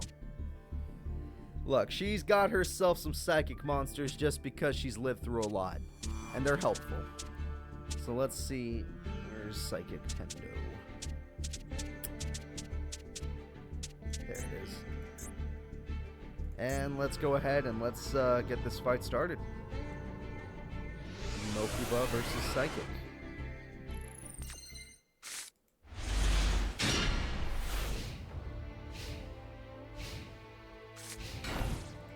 They're ready to go. I need some water. It's good that he started with that spell card already. He already got his monster. Never mind. All of this is good. His entire hand is good. There we go. Starry Night, Starry Dragon immediately. And Starry Night, Starry Dragon gets rid of the only monster that could defend. And this hits a trap. Yep, he's one of the few people that actually can hit traps. And this monster has another effect. And that effect is 3,500 attack going into your face. Yes, everyone. He knocked his opponent down to half in one turn. That's Mickey Hops right there. That's basically what Mickey's done. That is pretty good. We still have Mirage Dragon, which is super helpful, but we're going to stick with these monsters for now, even though I don't think that monster is very powerful, and Mirage Dragon would have ended the duel, unless this card can do something else that I didn't know about. During battle phase, he gets his OG boss monster! And with the OG boss monster, Psychic Tendo can't keep up. Despite Psychic Tendo having such a fast Battery Man deck, it's not as fast as Mokuba when he goes ham. So let's see Mokuba in game 2, or let's see if Tendo can make it happen. Alright. Mokuba dressed up for this graduation ceremony. He wanted everyone to see that he's a respectable individual. And you know what? I respect the deck, I respect the plays. That's a lot of traps this time, though, so this time's a little scarier. He's got his Starry Night, Starry Dragon. This card's effect will activate. Got him his field spell, which lets him normal summon. Or no, that's his continuous spell. Never mind. I don't know what the continuous spell does, to be honest. It gives him his other dragon. Okay, so he's got both. That's not terrible. Attack goes through, but this is exactly what Mr. Battery Man wanted. He's got Battery Man D, which can at least hold the field. I'm surprised he went for D, but that's okay. Maybe he didn't have any other plays. We're just going to go with the set. That's fine. There's a good card again. Yep, we're going to keep using that to get more cards. That card is the one that was used last time, and it was used quite effectively. And it will be used again for Starry Night, Starry Dragon. That's right, everyone. We're popping. And the pop is the AA. And that card has an effect when you pop. You get more Starry Night, Starry Dragons. And now this card's going to buff up the card. Yep. First things first, Battery Man D never existed, and now we're going for 3,500 and 1,800, and the battery deck doesn't know what to do. You can't even use your trap because your cards never hit the grave, really, except one of them. You have Call of the Haunted, so if you have a tribute, you can do something. You have this card. That gets rid of one star. Oh! Inferno! Reckless Summon! This man is going for it! Battery Man AAA combo! The AAA combo is here, but he's got to fight 3 Starry Dragons. Luckily, these light monsters can do it. Mokuba counters Dark. Oh, that card pops on Special Summon. Never mind. All of this was for nothing. 2 Battery Men D. Does that count as a lock? That might count as a lock. Why else would it be in attack mode? Nope, doesn't count as a lock. Get it out of here. He's done. He's done, kids. He's done. He's done. Tendo doesn't know what to do. He actually had a good combo. He got triple Battery Man. The problem is he did that while the opponent still had that freaking Starry Night, Starry Dragon on the field. And that screwed him. Alright, so let's go ahead and let's see who's up next. Mokuba Kaiba, proving why he's top 10, is already in top 8 of this tournament. Very quickly that happened. Let's see here. Mokuba Kaiba. Move forward. The next duel is Shoma Yusa versus Strong Juku. Strong got his rematch! Oh no! Shoma Yusa, it's the rematch of the century. Can you take on Strong? Or is he too much for you? Both of these OCG elementary students now at Duel Academy fighting to see who is the best. I'm excited to find out who it is, but Shoma is the #1 at this school for a reason. He's saved us. Never forget, Shoma saved us from the Berrien March.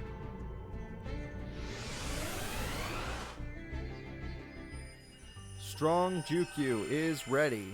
Shoma Yusa is ready.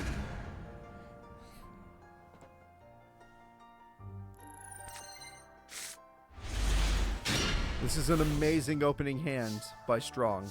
It doesn't have exactly what he needs, but it has some good stuff.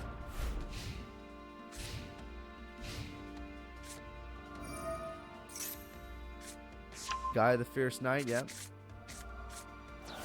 Throwing away a card, special summon, yep. Tribute summon for Soldier Gaia, yep. Soldier Gaia goes in, Magic Cylinder's like, nope, I don't think so. Let's do some burn damage. That's a very big start. This man's gonna need final attack orders to defeat Shoma Yusa. That's not a terrible top deck. That is not terrible. We'll see. Yep, skill drain very early. We don't want any of effects activating. Now he has to he has to fusion summon with actual cards. The ego boost is here. He can, oh no! Origin form works in the grave. Skill drain doesn't affect the grave. That is crazy. And yes, since it died, the effect will activate. You should have never set Indomitable Fighter. It made no sense in the first place. Alright, that does hurt, but he still has more cards to buff himself. He did not draw them. He drew that instead. Brutal. Absolutely brutal. He doesn't know what to do now. That's going to ruin things too. So now you can't use Battle Phase stuff. Curse of Dragonfire looks like a nice card, but it cannot use its fusion effect. You have to play your Poly or you have to... Oh shit! He had Poly! Oh my god, this man's unstoppable! Shoma Yusa got his piercing damage monster, but will probably flip the monster. Oh no, he doesn't care. He's just going for damage. Because skill drain's on the field, I forgot. Alright. And that is it. Exact damage victory. Shoma Yusa has done it. He will take game #1. He gets that extra DP. He's earned it. Now we're going to be getting into game #2. Let's see what happens in game 2. I'm hoping for the best, folks. Shoma is trying to prove that he's grown so much more than Strong. Strong is stuck in his old skill drain ways, which does work against many opponents, counters certain decks, but Shoma's scary. Shoma is scary. Pot of Greed can fix it. Well, this hand is beautiful if you draw one monster card. Love it. Best hand ever. You didn't set everything, which, you know, it could be right if there's Harpies. Pot of Greed right back, so both characters are playing pot. Lord Gaia is scary. Spiral Spear Strike does not matter. They go in, but obviously we're going to go ahead and use a little Ego Boost. Ego Boost gets rid of the powerful Lord Gaia card. There is one trap card to worry about, but we'll see what happens. Indomitable Fighter is here. Attack goes through. Attack goes through. The bait is set. You know he's baiting right now. And hopefully the bait works. Oh, he's got his card. Okay, which one does he go for? Soldier Gaia, most likely. He went for Soldier Gaia. He likes that 2600 attack stat. Lord Gaia is here. Obviously, it will not get any other effect than that. Soke Magical Knight is here. Final attack order says that you did not win that fight. We crash. And this time, Ego Boost again. The giant orc rips apart the... Fuck me, I forgot. And that is it, everybody. You need to draw your Chainsaw Insect or your Megamorph. Muscle Medic isn't terrible, it's just not good enough.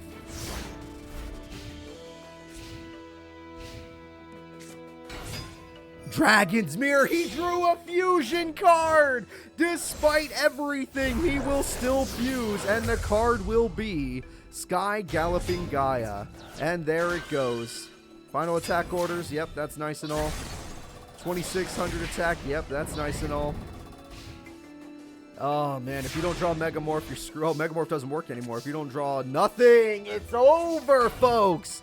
This guy stands no chance. A 0% chance of winning against this man. Now, granted, because he didn't play a monster, you still get one more turn. You get one more turn. Never mind! That's an effect from the hands. A skill drain doesn't affect it. 2600 damage. The Soldier Gaia goes in. You like Yugi's Super Soldier? How do you like Soldier Gaia? Alright. Well, that is quick. So, that guy, he was not ready. Yeah, in our series, we kept him on the Gaia deck because it actually did pretty good. And I like it, honestly. It helps him stick out. So, Shoma Yusa, go ahead and move on forward. Strong Juku, you do not matter. The next duel is Yami Kuroda. His sister has already been knocked out, so he must step up for the family. But he's gonna take on everybody's favorite trucker. It's time for Syrus Truesdale. Yeah, Shoma is not graduating. That kid is like 11 years old. He is not graduating. He's lucky to be a middle schooler now.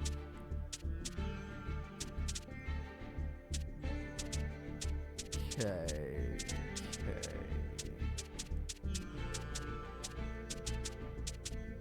Yami Kuroda is ready.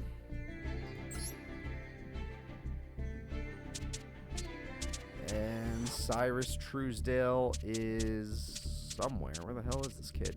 There he is. He's ready as well. Let's go ahead and start this duel. Can Syrus defeat the new and improved Yami Kuroda now that he's given up on all of his cringe stuff?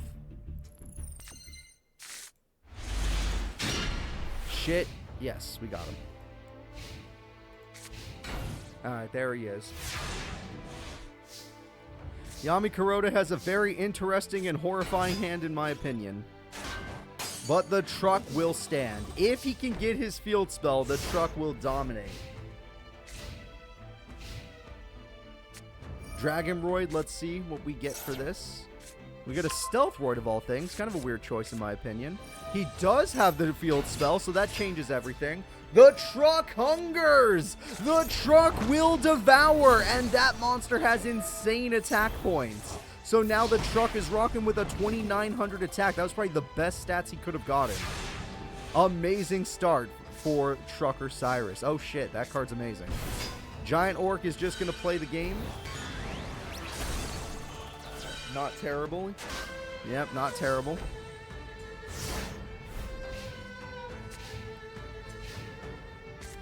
Supply Squad is nice. And Stealth Roid is going to not go in. The Hate Buster works. The damage is only 1,000. I forgot because that's your original attack point. Stealth Roid goes in by itself, but the truck is dead.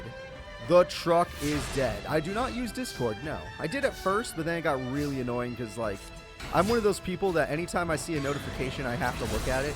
And it turns out I had like 500 people in my Discord, so there was always a notification. So I was like, you know what? I'm done.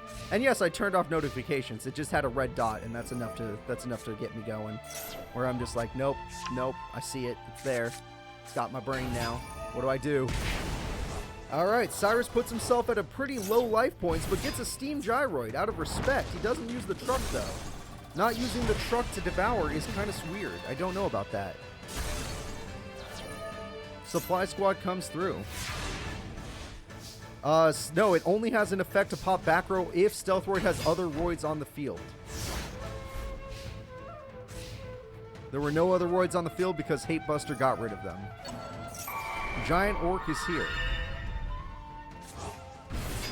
TT, baby, but you used it too early. Supply Squad, yep, we have the normal summon still. Attack for this. And 1800 goes through. The life points are very low on both sides. Yami Kuroda is putting up a fight, but he needs a special summon. Allure of Darkness. Don't, why? This was your last hope, was Allure of Darkness, and you just ignore it? What the hell? That was your last hope right there, and you threw. Oh, man. All right, Syrus takes game number 1. Upsetting as hell to see. Yami Kuroda, you definitely still have a lot to learn at this school. You're an OCG elementary student. Now you're a middle schooler, basically, at Duel Academy. But we'll see. Maybe you'll make it up here. Well, you got lots of good cards here and a guaranteed tribute monster. But, I mean, you have a guaranteed tribute with no tribute monster. Unlucky. Syrus goes for a basic start.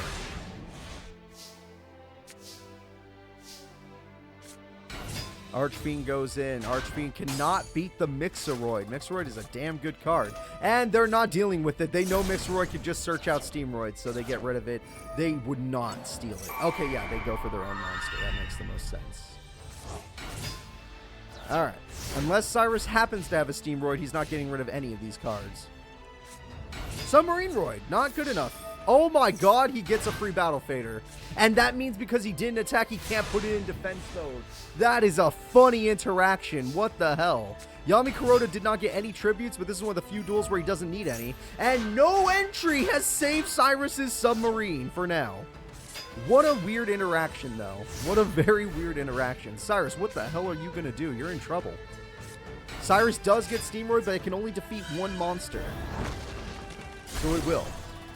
And Submarine Roid goes for damage to slowly win the duel. Both these monsters are dead now. Steamroid can't survive. Submarine Roid definitely can't survive. Giant Germ is here. The attacks start going through. Steamroid dies a horrible, horrible death. Magic Cylinder saves the submarine's life. Okay, Syrus is putting it all on the submarine. He's saying that submarine is going to win him the duel. That one in particular.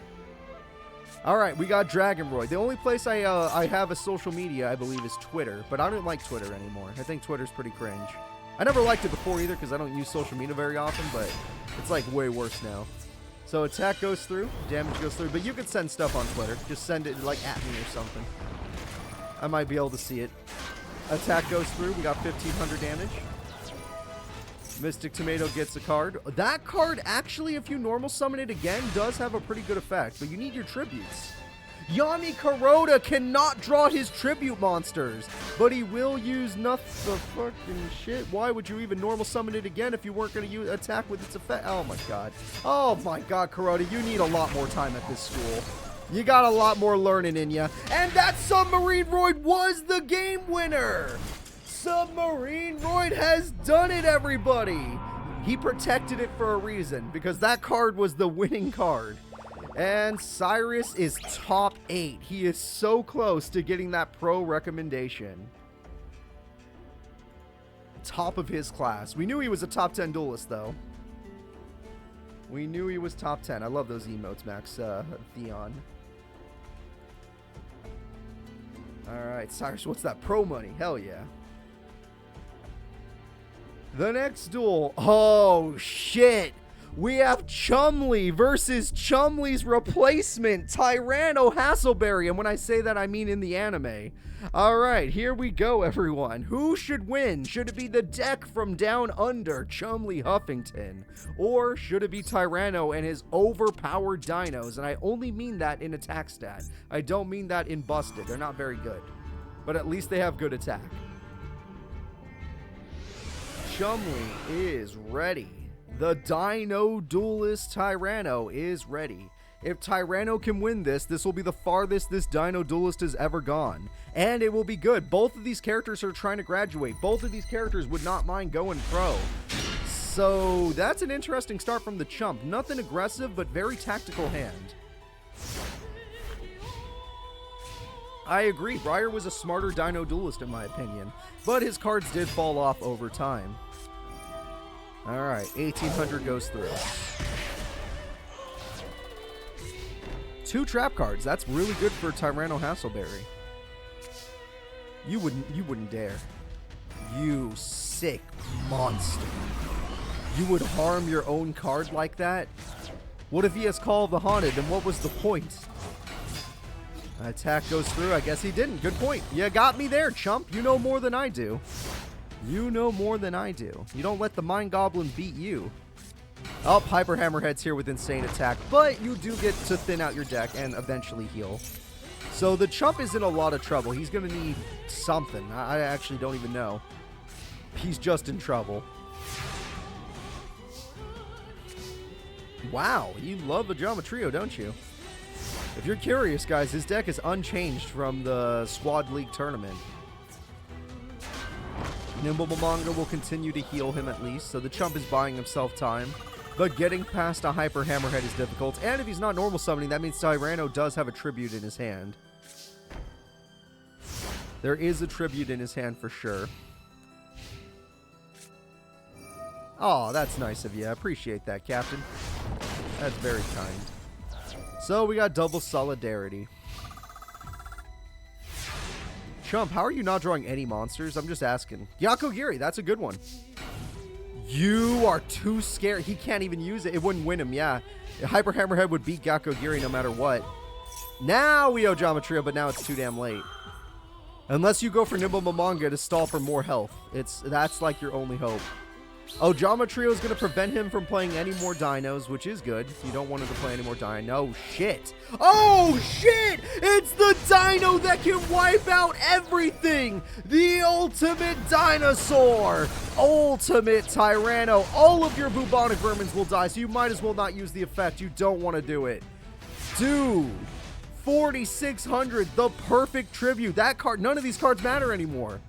Your cards don't matter as long as he draws one more dinosaur to do direct damage, which he didn't do. If he draws one more dino for direct damage, you lose the duel. You will lose the duel. Des Kangaroo, if only he had a friend. Master of Oz can't beat the monster, but it'd be pretty close. Jurassic World, it's even stronger, but it doesn't have a friend. It needs one friend. Where's that Des counter blow? You need to go punch the Tyrano. Okay, Supply Squad doesn't save you, but you know what? You have so many life points thanks to the freaking Nimble Momongas that you can survive until you get Dark Hole. 49, you used Dark Hole earlier. Shit. I don't know how you come back. Pot of Greed's a very good top deck. Let's see what we can cook. Giant Rat is very good with Supply. Well, Supply Squad's only for one, but still. Giant Rat cast did not activate its effect. Oh, there it is. The direct damage time. Yep. The direct damage monster. Supply Squad gets Big Koala. 3,400. This is the end of the duel, guys. One turn remains. What will you do? The last Giant Rat, it will not save you. Call of the Haunted, it will not save you. Nimble Momonga, it will not save you. This is the power of just attack points. Tyrano always failed with this when he was in school with Blair and, what was the other powerful duelist at the time? Zane and stuff. But now he is on top of his game. Now he's on top. Oh yeah, and how could I forget the powerful Horus man himself, Daigo Serrano, and Tanaka, yeah. Well, let's go ahead and let's get into, yeah, game number 2. Chumley, you got chumped up. You got chumped up. Jasmine also was up there. She could totally beat him. Although she had more spell trap removal thanks to Icarus attack, so it makes sense.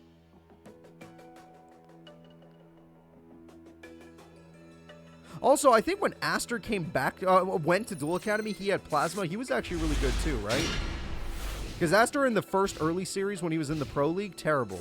But then after he went and joined Duel Academy, he was great. I think he was really good. Alright, which is why he became a pro. Dark Hole early is going to be horrifying, but at least this time you at least have a Geometrio. Giant Rat would have been a better start, because then you could have got Earth Hex Seal, but, you know, AI is going to be AI. They can't think that far ahead. Destroyosaur scares me because that means Chumley's about to get run over by this Dino Duelist. It's okay, Chum. Even if you lose this and you don't go pro, you're still a Squad League champion. And nobody can take that from you. Nobody, except if we have another squad tournament, which may happen in the future. We keep things positive or negative, it might happen either way. It's kind of a neutral tournament. Alright, Monster Born comes through using your opponent's dinos against him. Very smart. Very smart from the Trump.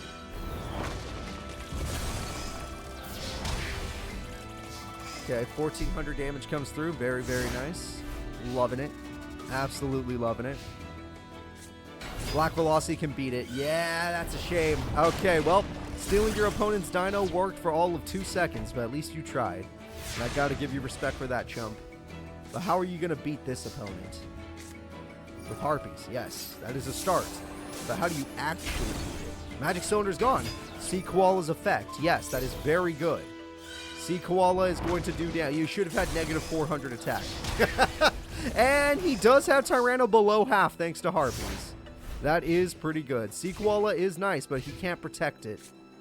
Ooh, he can't protect anything now. Freaking hell. Alright, chump. You know your fans want you to think of something, so think of something. Des Kangaroo in defense mode would have been smarter. Because at least you would have got the kill if he messed up. Though Giant Rat is on the field, so I guess he would not have. Okay, yeah! Go for that, because even the little burn from those tokens could be critical in the endgame. Alright, there it is. And dude, if he is smart enough. No, oh, well actually no, that's way better in my opinion. If he goes for piercing on a token, he's got this. Also Des Koala burn, or not. 2300 token burn. Token burn! The token burn! He does it with the token burn! Holy shit, Chumley outsmarts his opponent, uses the tokens against him, and has won the duel. This man is good. Let's get into game 3. Only one of these graduating students can go top 8. I gotta respect it. That was awesome. That was a great play. Very impressive. Yeah, Chumley has some smarts. Granted, being overpowered could still wreck him, but, you know, sometimes brain power is all it takes.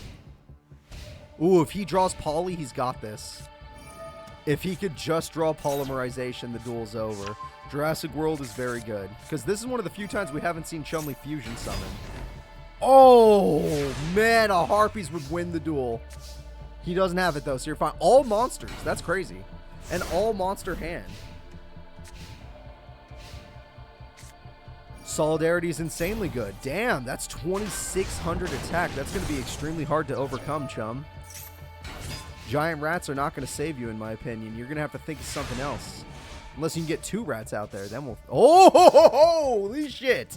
Everybody say hello to the boss monster. It's the Master of Oz. It's gone. I can't have fun. I can never have fun. Chumley, you're smart, and you have one monster that just hits so goddamn hard that he had to TT it. Fossil Dig is a hell of a top deck. Black Velocity is a very nice monster when you have Solidarity. The attack goes through. The Giant Rat is done for. It can get one last monster, and its last monster is Gakogire, which can't do anything. Not without the Ojama Trio combo. And it's too slow to work. Damn, that's a terrible top deck. That's rough. Chumley's getting unlucky. No spells, no traps, just monsters. And the monsters are working against each other. Black Velocity has too much attack. Sabersaurus is rocking a Blue Eyes attack stat for crying out loud. You need yourself a Harpies, Feather Duster, and a Dream. Harpies and a Dream, sir.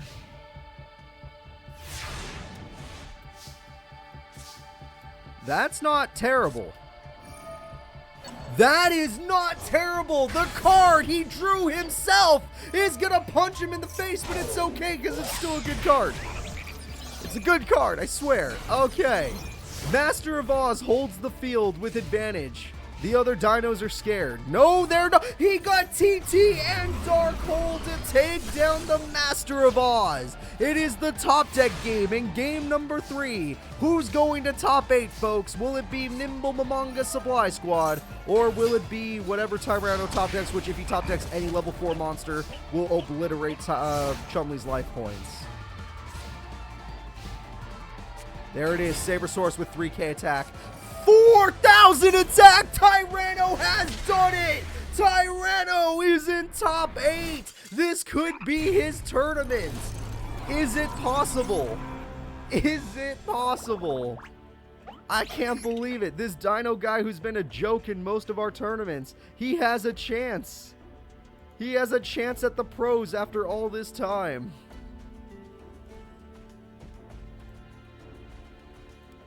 All right. The next character will be Alda Vstormer versus Terry Quads. Now, Alda does have quite a significant buff over the other characters because she does have an XYZ monster or Exceed monster. And Terry's just a good duelist. You've already seen what Terry can do. He's great burn and he's just annoying. So where is where are you, Alda? Alda, get to the stage. Get to the tournament in the middle of the Duel Academy arena. Everyone's watching you. There you are. Okay, we got her. We got her, folks. We're good to start.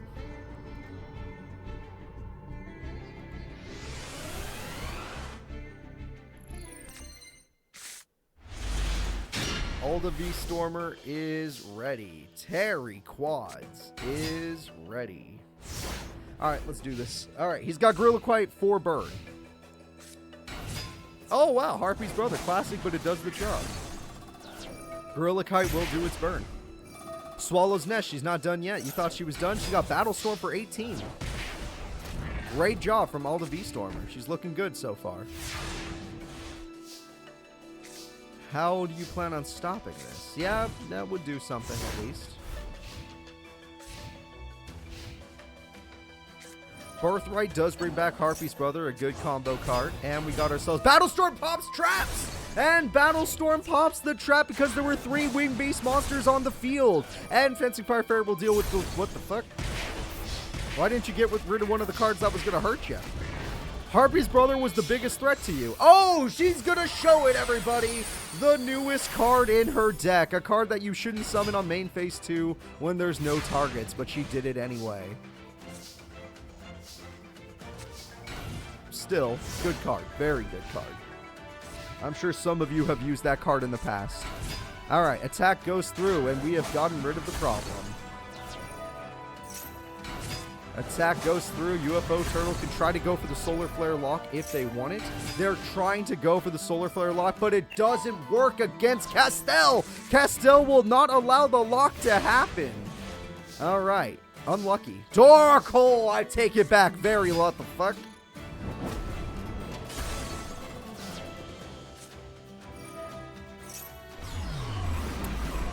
Konami. See that shit? That's your game. That's your newest game. What's wrong with you people?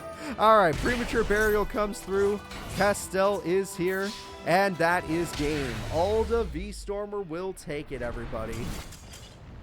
Alda Vstormer does take it. So let's get into game 2. And let's see which character deserves to move on. Who deserves top 8 at the school right now? That's much better. He got his field spell. The field spell gives him a huge advantage. Alright, now even Gorilla Kite would be safe, though I would have summoned Blazing Impachi instead, but it's okay. He likes to have the burn option. That's 1,000 burn if he dies. Pot of Greed, interesting. Yeah, I like that. Terry was bottom of his class in Dark Hole 101. That's sad, but sad but true. Hey, Terry's gonna show you his boss, everybody. Terry is going to summon his Crimson Blader, and yes, that still does burn. And with 33, oh, and Spirit of the Flames. With 3,300 attack, it easily destroys the Hunter Owl. Spirit of the Flames, how you feeling? You feel like going in? That's beautiful. Crimson Blader said it activated an effect. I don't know what it was trying to do, but it did something apparently. Battlestorm is all by itself. It needs more cards to activate its effects. No! She's going for her Exceed! You think your Synchro is strong? What can you do against the Exceed monster? Alright, well, there it goes. And you still have a backup Call of the Haunted, which can't defeat the opponent anyway. Alright. Well, we got ourselves Fencing, Fire Ferret, and MST gets rid of... What a timing. It doesn't work on this play, though, so nice try, but it didn't work. Yeah, no, Alda's in trouble in game 2, 3? Where are we in? Game 3? I think? Game 2? What game are we on? Somebody remind me. Brain has turned off. It will not turn back on. Game 2, okay. Alda won game 1, right? Yeah, Alda won game 1. Okay, I'm back. I'm back, everybody. Sorry. Sometimes things happen to me. Alright, let's see what happens. Crimson Blader is back on the field. Crimson Blader goes in. Battlestorm did not stand a goddamn chance. Crimson Blader activates an effect. I don't know what it just did, but just activated something. Part of the cards for Alda Vstormer. Nope, no hearts, no cards, just setting. She's scared. Alda is scared. It looks like he's got the game in the bag. Okay, attack goes through. We got another destruction effect. Now Rose Warrior's going to do some burn. Ah, that's busted. That's busted. You are locked into not summoning level 5 or higher of monsters. Luckily, she can go for Exceeds. Premature Burial, I guess she can't if she sets. I think it needs to be face up. Did she just misplay? I think she just misplay. Unless that card's level 3. It's possible. Alright, Solar Flare, and it's over. Both characters kind of threw the games. We're going to be going into game number 3 now.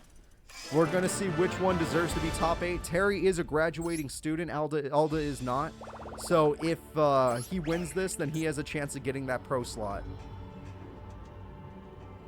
And he is a good duelist, so I could see it happening. Though Alda is also pretty damn good.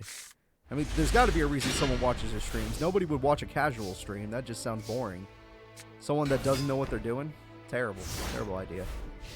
Never would hit 100k. Not possible. Harpies! Damn. Alright, Harpies is a shame. Alright, that gets rid of the magic cylinder, but it's okay. Harpies Brothers here. You will take 500 burn, but Blazing Apache can beat Harpies Brothers, so you need a trap. There's 2 traps for the price of 1. Or that card. Or that card. That card could do it too. Magic Cylinder. Oh, so you get to keep yours, but you pop theirs, huh? Alright, 1900 comes through. That hurts. It definitely hurts. But does she have a tribute monster? We know she likes Ryza. She does not, but she has an Exceed monster, which she's been relying on a lot in this tournament. And her Exceed monster can go for 2k direct damage, and you bet your ass it's going for 2k direct damage. And, Monso, she's going for more! She hungers for battle! That is 3,800 direct damage in 1 turn. Okay. We see the Dark Hole, but we've seen him make this misplay once before. Let's see if he does it again. Oh, for some reason, you just think it's not worth it this time. Even though we've seen you make the exact same play, but you use Dark Hole on main phase 2. So what the f*** is wrong with you? What, do sometimes you just decide to be... Are you human? Because that's me sometimes. Sometimes I'm an idiot. So maybe they're just human. Maybe they're not AI. I don't understand. If she loses, will she end the stream? No, she's going to stream the other fights too. People will watch other people's fights on your stream. They don't have to just watch you play. Trust me. I'm a living example. Alright, Solar Flare for game. It looks like he's got this. Unless she has some trap card she's holding back. This is the game-winning attack. The graduating student, Terry Quads, is moving forward. He can try to get the pro slot. Seto Kaiba is probably watching this from somewhere. And he's watching all this stream. Seto Kaiba's watching all this stream. And he's like, holy shit, Mokuba's got some stiff competition this time. Alright, let's go ahead and let's see what's happening. Terry Quads move forward. The next duel is Akiza Izinski versus Akaboshi. Akaboshi should scare many of you. His ritual deck can be a little slow, but it's also very powerful. But is it stronger than the power of Akiza? She may not be full power, she still has to learn her stuff. If, you know, the other arc didn't last so long, she probably already would have learned how to do the thing. But since she had to have the limiter off for so long, she got screwed over. Her training was not complete. Like, literally, if they had just, the good guys had won during the Lunar War, she probably would be right now in her final form. But that didn't happen, so here we are. His hand, he can get the ritual spell early on, but other than that, not much.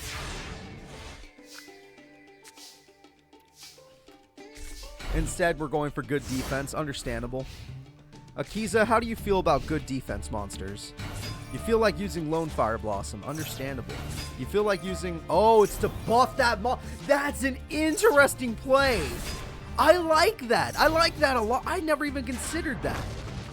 Sometimes the AI show me something cool. I gotta respect it. I gotta respect it. Sometimes the AI show us some cool stuff. Pot of Greed's horrifying. Wow, you is getting incredibly unlucky based on this hand. Dandelion in attack mode. Jesus Christ, Akiza. Oh man, you missed way too many classes. Oh man, that's no good. That is no freaking good. Yeah, this is bad. Akiza's in a bad spot. She did so much damage to herself because AI... Oh god, she's gonna do it again. Please tribute. Please tribute. Please synchro. Please something. Do not attack with Dandelion. I don't care. Yes, you get to keep the field spell, but do something else. Lone Fire is good. Overdoom line is very good. You know what? Use the Dandelion as the Lone Fire's target. That's a much better idea. Yeah, there we go. Okay. I feel much better. Do you get at least one token for that so that you could use your Botanical Lions buff and stuff? Nope, you don't. Okay, that's fine. So she'll mess up again, but at least it's not nearly as bad this time. And the damage is good, but she would have won the duel if she had just attacked in the correct order. She already saw 2 other monsters with 2,000 defense, so not understanding there would be a third one is incredible. Although I would be the same way. I'd be like, there's no way they drew a third one of these monsters, but they did. They freaking did. They always do. Alright, she did guess monster card. She got monster card, but she has to synchro to get the buff of that effect. She's not going to synchro summon. She's just going in for damage. And you know what? She doesn't even need to synchro summon. The new student Yu has seen the power of Akiza. One of the stronger students at this school, but not very high range because she missed too many tournaments. Alright, Akiza, you've impressed me. Let's go ahead and get into game number 2. You had a very unlucky hand, never getting your ritual monster. Well, you could have had the ritual spell, so just the ritual monster problem. Even with Pot of Greed. But we'll see if game 2 is going to be exactly like that. Welcome, Shiny. Happy to have you here. Sonic Bird again. And you know what? Supply Squad fixes it pretty much. Again, another 2,000 defender. That's pretty freaking effective. Akiza, what do you think about that? You think you got your garden very early? Lone Fire Blossom early. I guess we're just going to go straight. No, you're going to thin out your deck. I guess it's just something you like to do. Jesus Christ, Akiza, calm the hell down. She loves having cards in the gray. Oh, you know what? I agree with her. After seeing the card she got, I agree with her idea. Lord Poison's going to help out there. Magic Cylinder, hell of a top deck, but again, he's just waiting for a ritual monster, which he got every time last time. Every single time last time he got it. This time, not so much.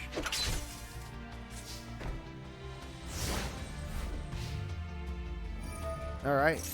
They always guess monster card. Dark Hole's not going to do much. Swords is going to be annoying. We're just going to have to live through it. Dandelion in attack mode, I don't know why the AI does that. It's a very poor play. That is the game decider right there. Granted, Dandelion might save the day now. Dandelion might be the card to save the day. We are going to Ritual Summon. And with the Ritual Summon, we're using that card, and the card in the grave. And that means it gets 3 effects. It's over. This man can't be stopped anymore. All the attack points he's about to devour is insane. He's hungry, and he's got protection, and he gets to Supply Squad because it's just a good combo. Dandelion will be the only thing that protects her now. She got super lucky with Dandelion tokens. Oh, it doesn't work. Never mind. She can't special summon. I forgot. Yep, she's been locked off from special summoning, so now we got to do something else. Alright, no special summons. Do something else, Akiza. Play normal monsters and win somehow. Oh, I forgot you had Dark Hole. I guess he's not immune to spells. Thank God for that. Okay, you could special summon now, but it wouldn't matter because, you know, you're kind of screwed. Oh, he got his ritual spell.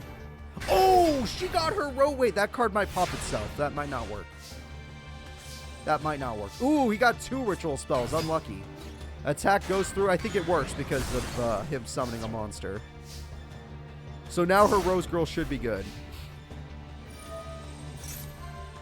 You guess monster, you got it, but the problem is that monster's better when you already have a tuner in your hand. I mean, a monster in your hand. Not much you can do yet. I would not have summoned that. I would not have summoned that. I would have saved that like it was freaking gold. And speaking of which, you're dead now. Twilight Rose Knight, you died. We will miss you. But the Rose Girl does get to do its effect, and this time with swords gone, she does get to go in.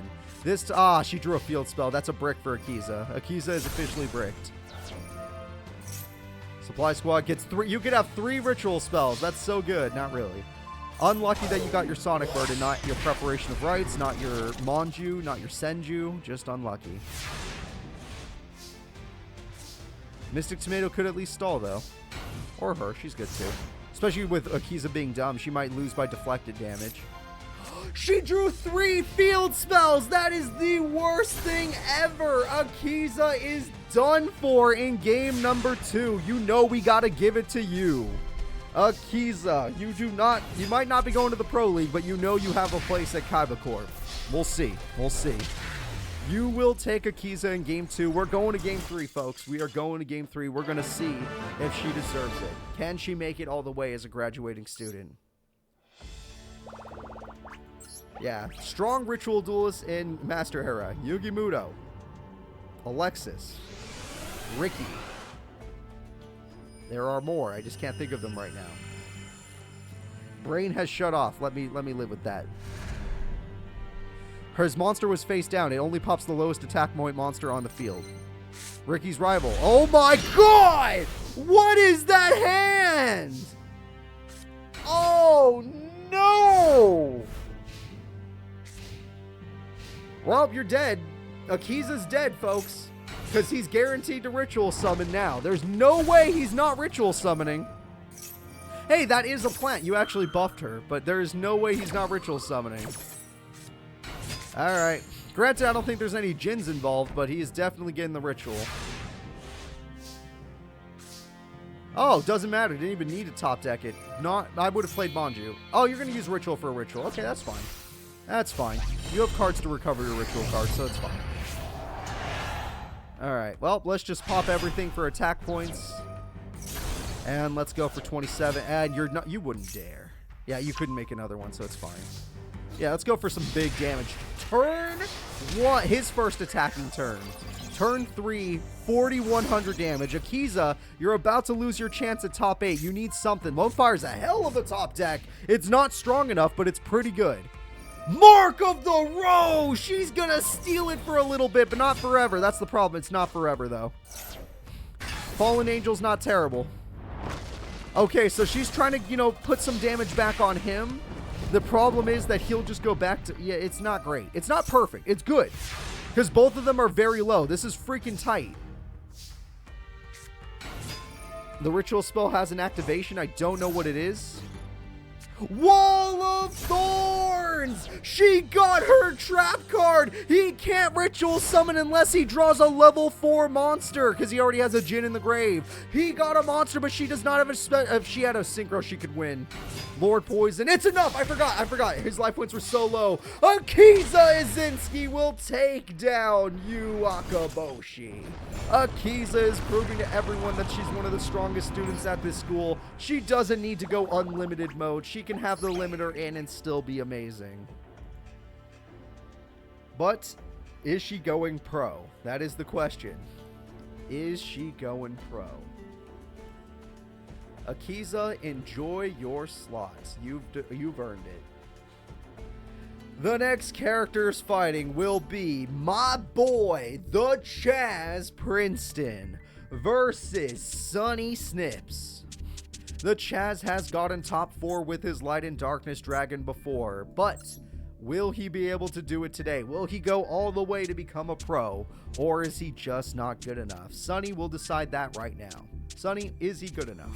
Your Tiger deck versus his Dragons. I'm excited, but I'm scared. Anytime Chazz, Joey, Bones, anytime a character I like is on the screen, I get very scared. And very biased very quickly. So let's go ahead and let's watch, everybody. Dragons versus Tigers. It's like we're watching that one anime. What was it called? Toradora. Let's do this. Alright. Where's Sunny Snips when you need her?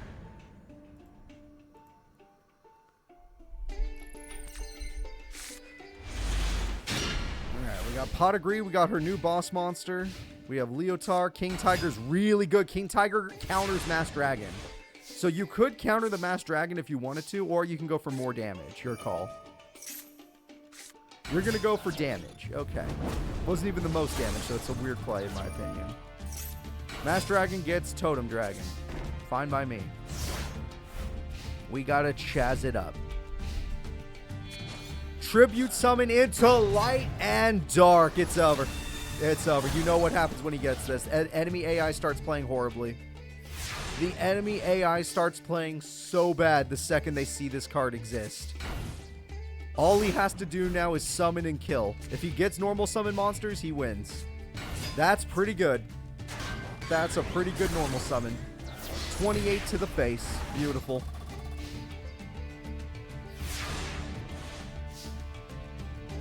Flame Tiger can work in the... Oh, it can't. Sorry. I forgot. No. Nice try.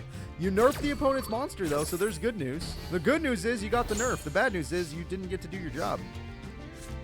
You lost your draw phase because of that. Leotar's effect technically is a passive effect, so it doesn't get stopped by Light and Darkness Dragon.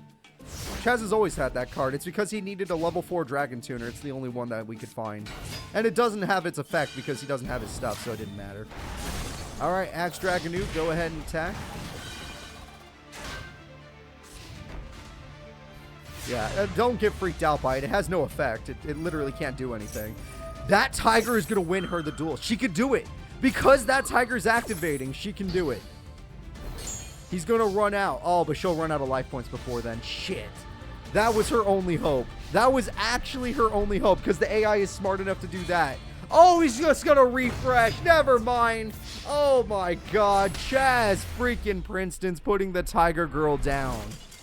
Okay, Sunny Snips, you gotta step it up. You gotta kill him before... I would have summoned the King Tiger. King Tiger Wonghu would have completely countered him. But we'll see what happens. I'm glad you enjoyed the Duels to the Roses series. I really enjoyed making those. But, you know, apparently my channel will always have a Duels to the Roses series at some point in the future. So if you're patient enough, and if people are creative enough and make better mods, I probably will play it again. And yes, I know about every mod there is for that game. And if I haven't done a mod yet, it's because I don't think it's that good yet. Or not worth it yet. Alright. Interesting hand. You could just go for a Beast King into a Premature Burial, so it's a win-win. The Chazz goes for Totem extremely early, in my opinion, but sure. To each their own. We got King Tiger, sure. The Totem must die.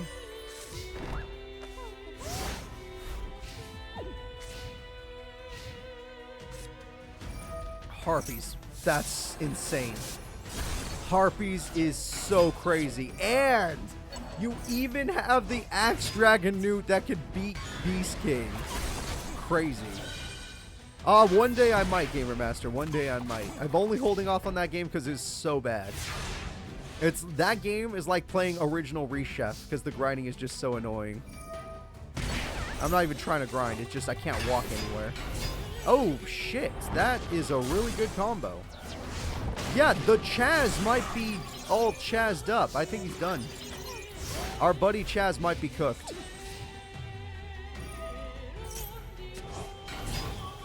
No, the game is an interesting idea. I got nothing against the game itself. I'm just sad that it wasn't as good as I had hoped. All right, well, we could Delta Flyer. We are going to Delta Flyer! Everybody say hello to one of Chazz's legendary synchros. It's time for the Dark End Dragon. Dark End Dragon goes in. The Totem Dragon goes in. And that means that little Sunny Snips is in trouble. He does break out one of the two. Shit, that's a good card. Nope, doesn't go for it.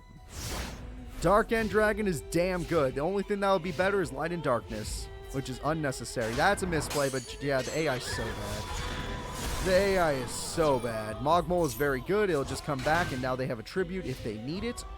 I don't think she needs it right now, but maybe later she would have. Pot agreed. Never mind. Anything can happen now. She'll go for the normal summon, which isn't enough attack, but I respect it for the damage. Chazz is in critical range. He's almost Duelist Kingdom level life points, but we'll see if it's enough.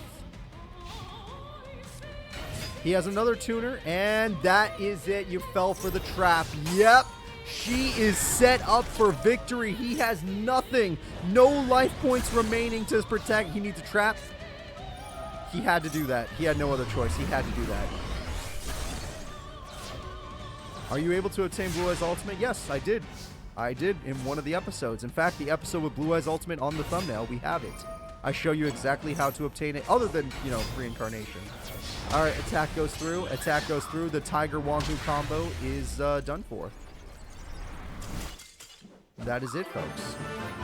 Let's go ahead and get into Game 3. The Chazz wasn't ready for Tiger Girl. Anybody that likes the Tiger Girl, she might be able to go all the way to top 8. It's a possibility. It is a possibility. But we'll see. I want the Chazz to win, obviously, but if she's this good, I guess he's going to struggle. Granted, he couldn't hide behind Light and Darkness Dragon that time. That time he only had a Synchro Monster, and it was good until the trap showed up. That's a really good hand for her. She's in a good position. Yep, that's how most characters start. Good start. Sure, it's dead, but hey, you did something. 500 burn. Monster Reborn. He loves that card. One tuner monster, and that card becomes a Light End Dragon. 2 trap cards to protect it, but we all see the Harpies, right? Every single one of us. What traps do you think Chazz will lose? Alright, the Chazz loses. Magic Cylinder and Call of the Haunted, 2 of the best traps. Magic Cylinder is a huge loss. Call of the Haunted is also a huge loss. And that's another 500 burn on top of 1500 damage. Alright, Chazz, I don't know how you're going to come back now. You've lost such good back row. Delta Flyer in attack mode when your opponent is literally 2,000 attack points. Makes no sense. The Chazz is going into the grave. It turns out the Tiger is stronger than the Dragon. That is a shame. That is a shame. Chazz is in a has a huge problem. He has no recovery cards now. That works, but then you just killed your Masked Dragon for nothing. In fact, you just set up for your opponent to win this duel. Oh my god, the Chazz has failed me! The Chazz has failed me! He won Game 1 just to never get a freaking Light and Darkness Dragon again. And Game 3 goes to Sunny Snips. She is amazing today. I gotta give her respect. The Tiger deck is real. The Tiger deck is real. Alright, I'm mad, but she's winning, so I respect it. I respect it. Master Era is written by the winners, for those of you that have been paying attention, so Sunny Snips is doing quite good. The final 2 duelists we're going to see is the new and improved OTK Luna versus Serenity Wheeler. Will Luna take down the second strongest duelist in this school, or will Serenity show what it takes to be at the top? Let's do it.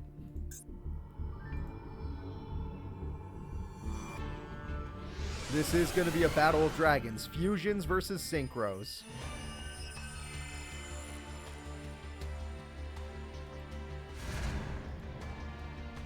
Thank you very much. I can't wait to hit that 100K.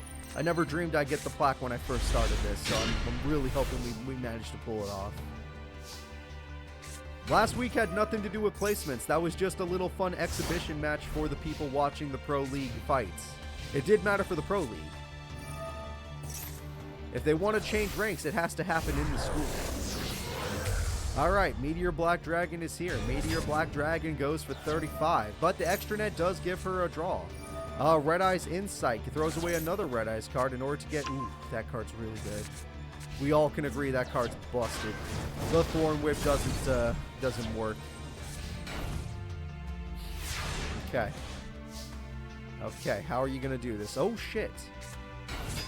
Monster Reborn into Thorn Whip into a Synchro Shokan. I see it. I see it coming. And here comes the Synchro, everybody. We know what it's going to be. It's going to be the Ancient Pixie Dragon. And yes, you get your opponent to draw another card, but it does not matter. Everyone's got draw power today. And we got an emergency teleport for fun. And the attacks go through. Good damage, and it's damage in general. Amazing plays from Luna. Luna is putting Serenity on, on the ropes. And Serenity plays Premature Burial, instantly summoning Meteor Black Dragon, making that last play seem like it didn't matter. And the attack goes through, damn it. Alright, well, there's always Sunlight Unicorn into Snatch Steal, which is something she's done in the past. Or that card's also safe. Not in attack mode, what the fuck? Why is it in attack mode? That does not need to be in attack mode. This is why it should not have been in attack mode. This is exactly why you don't do this. Alright, this is a mod known as the offline mod. That's all you need to know. Type that in, you'll find it, no problem. And there we go, folks. The winner is Serenity Wheeler. And now we're going to go in for game number 2. We're going to see if Luna can step it up. She did good. She did good. It's just Serenity's crazy. Well, we hope for the best.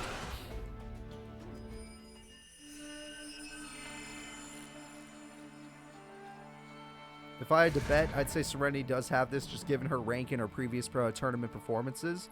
But Luna did surprise us in that first duel, so maybe she has more up her sleeve than we know. Okay, Reborn Tengu is there. Extra Net is for fun, I guess. Reborn Tengu is a pretty safe card early in the duel. So we'll see how Serenity decides to deal with it. Pot of Greed, okay, gives her a lot of possibilities. And Red Eye's Insight gives her a lot of possibilities. And that's horrifying. That card is horrifying. You're in trouble. Serenity Wheeler shows you the power of the Red Eyes deck using Meteor Black Dragon, or Meteor Dragon, Red Eyes Black Dragon to make Meteor Black Dragon. Amazing. The attack goes through. Reborn Tengu. Oh, well, shit. You get to draw a card. Reborn Tengu will die, but it just gets you a fresh one. And we all saw that she was setting up. Luna was setting up to defeat this Meteor Black Dragon.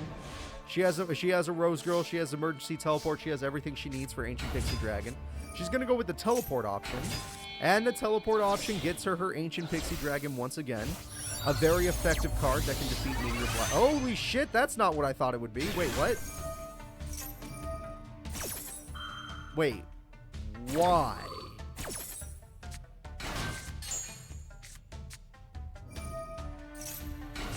Okay.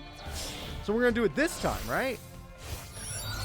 You just wanted to have a good defense monster for no reason. That's just what you were feeling? Is that what we're talking about, Luna? I mean, don't get me wrong, 3k defense is great. I'm just saying, might be a little weird that you did that. Yeah, you do get to gain 1,000 life points and get a brand new field spell that's much better for you. That's true. Regulus can give you back the old field spell if you like it for later. And there we go. The loop begins. Alright, attack goes through from Mass Dragon. Mass Dragon didn't stand a chance. Mass Dragon's going to try and stall out. Baby Dragon scares her. Oh no. Luna does not want to mess with the Baby Dragon. They know what happens. Premature Burial. She got another revival card just like last duel. Tribute Summon into Summon Skull. You gotta respect it. Who here doesn't like Summon Skull? Alright, well, that defense stat did not matter in the long run. That is a shame. That is a big, big shame. We are just going to stall for now. Summon Skull hits like a freaking truck. Meteor Black Dragon is a truck. That's it. That's it. You can stop now. You're bullying at this point. Into Red Eyes, right? Into freaking Red Eyes. Oh my god, that's so good. Serenity Wheeler is on a different level. Don't get me wrong. Luna is good. She looks so strong against her last opponent. But this opponent is just too strong for her. There's a reason Serenity is graduating, everybody. And it's not just her age. Alright, attack goes through, and you got one turn, thanks to Giant Rat. One turn to cook. What will you make? Pot of Greed, let's see it. You gotta make something. That's a hell of a card to top deck. That Pot of Greed might have saved her. Yep, the TT, baby! No, Retro Dragon, she was prepared for TT!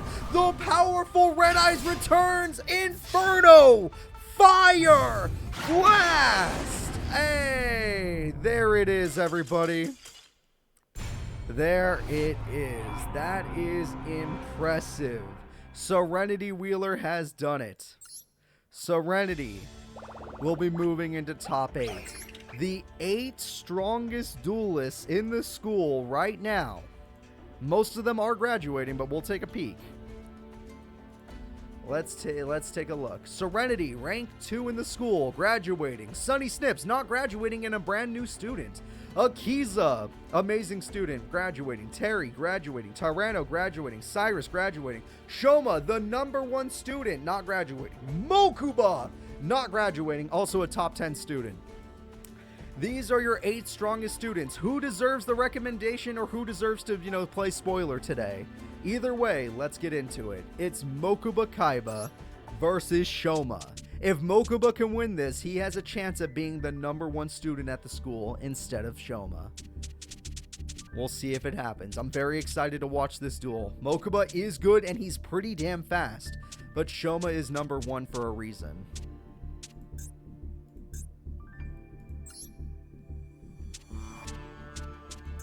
All right, both characters are ready to duel. I'm ready to watch. Let's have some fun. Top 8 has now begun. Mokuba, where are you?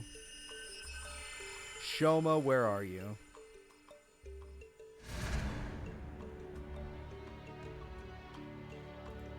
And I'm ready. Let's do this. Mokuba is not graduating.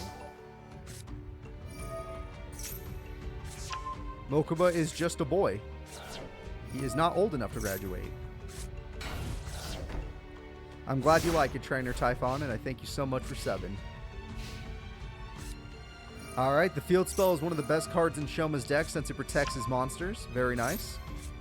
Yes, we did have a Lycanthrope user way back when. He was one of the freaking, what do they call those people? He's one of the card professors. Yeah, you knew. Good job, I am... Goemon? I don't know.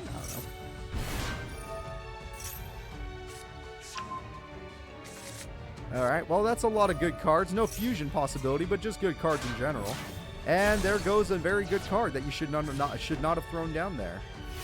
So you're going to need to make some plays here, Mokuba. You're in a little bit of trouble. That Starry card is very helpful. You get more of your Starry Dragons. You do summon Starry Knight, Starry Dragon. That is freaking good. Nope, Shoma Yusa in our series is focusing just on the Guy the Dragon Champion support. Normally I did plan to make him use other decks, but we stuck with this one since it was so successful, and it made him stand out from the other characters. Premature Burial comes through. We're going to play this girl. Hi girl, what's your name? And we got Assault Wyvern as well. Assault Wyvern goes in. Are we going to use its effect? Yes, we are. We got ourselves another Starry Knight, Starry Dragon. Mokuba is here to play, and Mokuba pops the enemy away. The damage is looking so freaking good. That is so much damage. Shoma Yusa, the #1 student at this school, is in a lot of trouble. There is no age requirement for the Pro League. There's technically no age requirement for graduating either, but nobody here is a genius like Blair, and she didn't even graduate. Alright, so here we go. We're going to summon a bunch of monsters in one turn, and by doing so, they get more field spell, which that does not matter at all. Oh my god, I think Shoma's in trouble. Is it happening? Is Shoma Yusa actually in danger of losing? Is the #1 student in a lot of... Oh, shit. Well, no, never mind. I take it all back. I take it all back. Shoma's damn good. Shoma is damn good. Not much you can do against that. Yep, here comes a fusion. There is not much you can do against a fusion monster. Oh, shit, no, he does not want to fuse for some... Oh, yes, he does. I take it back again.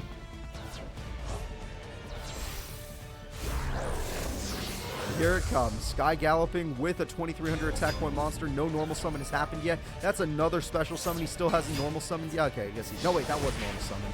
And that's the end of the duel. Mokuba got so close. Mokuba was this freaking close to taking down Shoma in Game 1. So let's move on to Game 2 and hope he can do better. Mokuba, you were there. You were right there, man, but he drew TT and it ruined everything. Yeah, that was crazy, just Neos. That was crazy. It's rare to see those situations happen, but it was insane.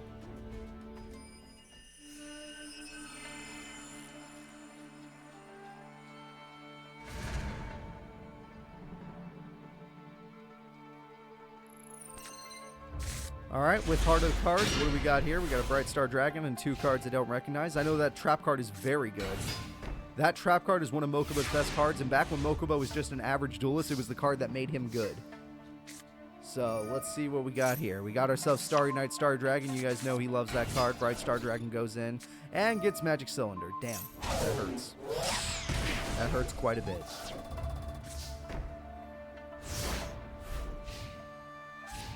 So, Shoma, how do you want to fight Mokuba right now? Go with the Curse of Dragonfire? This card says, you know what, that's a cool idea and all, but I'm just gonna pop you. Nice try, kid. Nice try. I swear to God if that's TT again. I swear to God. If that is TT again. It wasn't. It wasn't. Could you have imagined? Could you all have imagined if it was? Okay. He does have it. Mokuba Kaiba has a chance right now. Here's all the strong monsters. Here's a spell card that I don't know if it matters. The spell card will activate. There's his dragon, which is going to be hard to get out there. Attack goes through. Attack goes through. All of this attack goes through. And you know Mokuba has done it! He is 1 win away from taking down the #1 ranked student. Is it possible? Can Gaia the Dragon Champion lose to the Seiya Ryu support or Starry Night support? This is game 3 in top 8. Which character deserves to go all the way? Will it be Mokuba, who has a chance of being the new #1 student? Or is it Shoma, the most consistent student that saved us from the Baryons during the Baryon March? He saved so many people that day. Him and Serenity. Serenity helped a lot. Ooh, he got the field spell. That's really good. That is really, really good. If they get Starry Night, Starry Dragon, ooh, baby. This is a nice hand. This is a nice hand. Not worth using, yeah, I was going to say.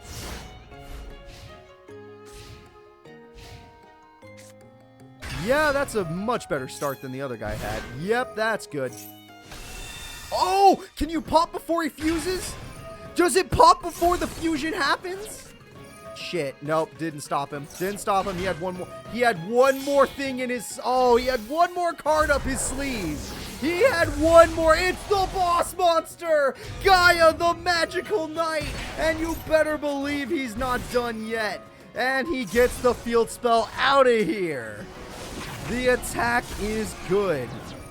He has so much attack now. The boss monster of Gaia. Alright, Shoma, you're doing really good. You're showing everyone why you're #1. That was not the best search in my opinion, but I guess it doesn't matter when you've already lost. Gaia does have a quick effect after all. Damn, Mokuba did so good too, but he can't win now. Not unless he gets like Dark Hole or Pot of Greed. Jesus Christ. Mokuba Kaiba at the end of his rope. He did so good until the end.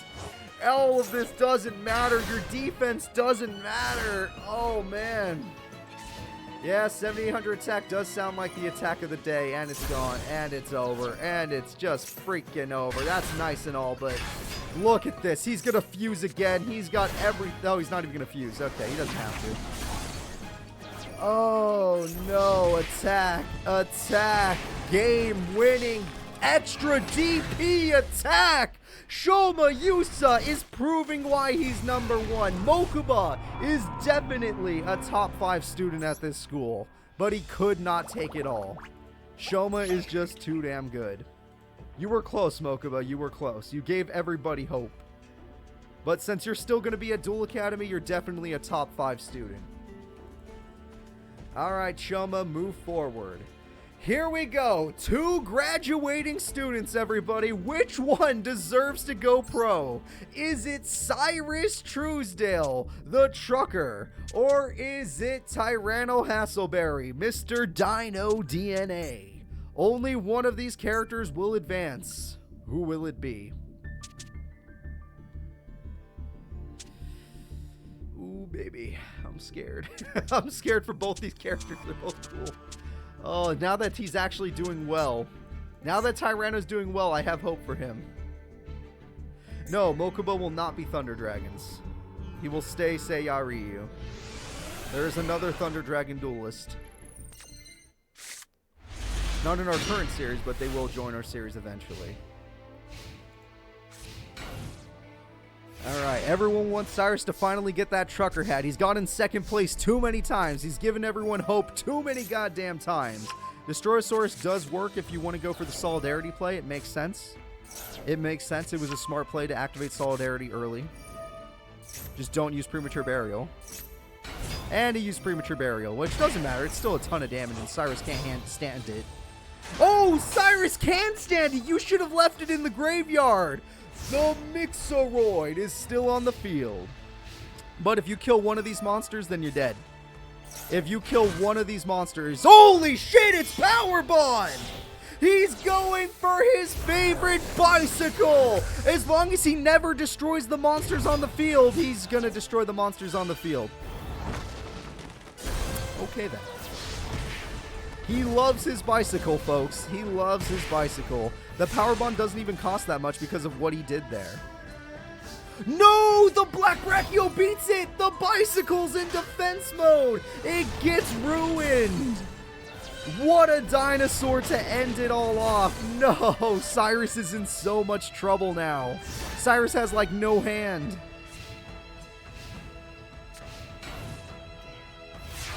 We know this is Tyrano's tournament. He's going hard.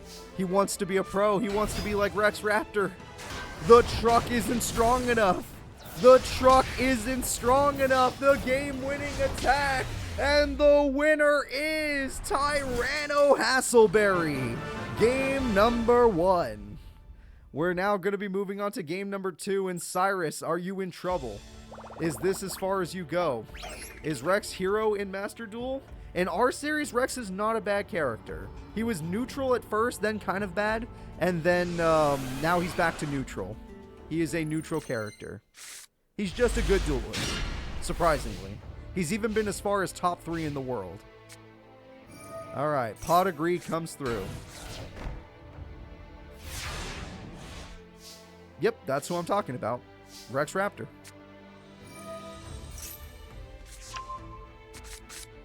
Rex has gotten top 3 in our Master Era series. That was way back in, who remembers which tournament it was? Was it Illusion Park? It might have been Illusion Park, because that tournament was the weird one.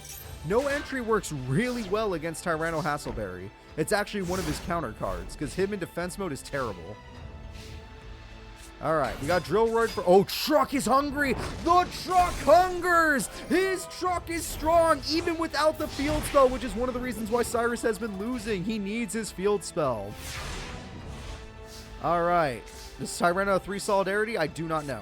I don't remember making his deck. It was so long ago. His deck is 100% like unchanged. It's literally just what it was before. He just sucked with it before. He's getting luckier today. Alright, Drillroid returns. The Truck hungers once again. The Truck is so freaking strong. How are you going to stop the Truckroid? It was the Beetlebox where he got 3rd? Okay, that's when it happened. Either way, whenever he got 3rd place. I don't remember when it happened. Alright, Black Brachio cannot beat the Truck. Oh, it can! Jurassic World! The Truck has been defeated! No! That sucks. No, he can't use Dino Base. We already tried that. His AI is too stupid. Mixeroid comes through. He won't even use the fusion. He's going for Power Bond! He doesn't know about the TT, baby! The Parapsychroid is useless. It was all for naught. Oh, he's going for another fusion! What is it gonna be? It's Steam Gyroid! It almost... If he had limited removal, guys, if he had it, It was so close. The burn is good. We know who's gonna win. Come on, let's give it to him. Tyrano Hassleberry's about to take Power Wall. He's not done yet.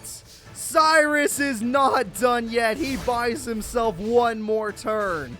What will he do with his last turn? He will Harpies, which isn't exactly good enough, but what else will he do? He's done! It's over, folks! Tyrano with the miracle plays is going to top 4 today. Syrus will never go pro or earn, well, he might go pro one day, but he's not earning that trucker hat, that's for damn sure. Tyrano is on a rampage today. Damn. Everyone forgot about this man, and today attack points are all that matter. Apparently everyone that countered him no longer attends Duel Academy. Syrus almost had the comeback with the Power Wall, but he could not draw a monster. No steamroids, no chance. The next duel is Terry Quads versus Akiza Izinski. Akiza is pretty tactical, but I think Terry's even more tactical in my opinion. But we'll have to see who wins between these two characters. Both of these characters do have a shot at the pros, as they're both graduating today. Which one do you want to see go all the way? Which one would you rather see in the Pro League?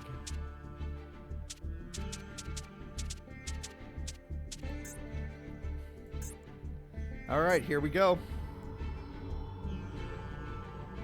No, he definitely had it before Bernard. Go check his last tournament. He's had Solidarity for quite a while, actually. It wasn't in the early ones, it was in the little bit later ones. Look for the American Academy ones and beyond. Alright, let's see here. We got Terry Quads and we got Akiza. Both characters are looking good. Both characters are ready. They're both redheads. Harpy's Feather Duster comes through. Magic Cylinder is a very good hit. And Revival Rose didn't stand a chance. Roses in the flames. It's not going to work. Unless there's a Flame Rose. I do not know. Backfire is here. Backfire is here. The perfect start for Terry Quads. Harpies! Oh no! Terry lost 90% of his burn! Twilight Rose! There's no way he's worth the synchro? This man is worth the synchro summon. We're gonna see the monster. You all know it. You all love it. It's the Black Rose Dragon. UFO Turtle could still go for Solar Flare, but Solar Flare cannot lock unless there's another Solar Flare. Those aren't Solar Flares. The dog is there protecting Solar Flare Dragon. Understand? Oh wait, it might be a beast. It might not protect it. Alright. She did not get another monster. That is horrible for her. She needs more monsters. Oh, she should have crashed. That was a misplay. She should have crashed. You do not want to give... No, this is why you should have! Oh, wait, what? Oh, shit. Oh, shit. It might not matter anymore. Okay, hold up. He's climbing. He's climbing! He made it to his strongest card. Why didn't you crash, Akiza? His boss is better than yours in this one particular case. I don't know how you come back now given his effect. The Crimson Blader. Her whole deck has been crippled. That is correct. She's scared. She's scared. She doesn't know what to do now. He didn't even need the lock. Yep, Solar Flare is here. The Wall of Thorns! She got it! She freaking got it, everybody! Akiza is on top of the world! She is still in the books! Premature Burial brings back Botanical Lion with enough plants will be strong. Dandelion is not very safe in attack, but it's okay. It's okay. She's winning, everybody.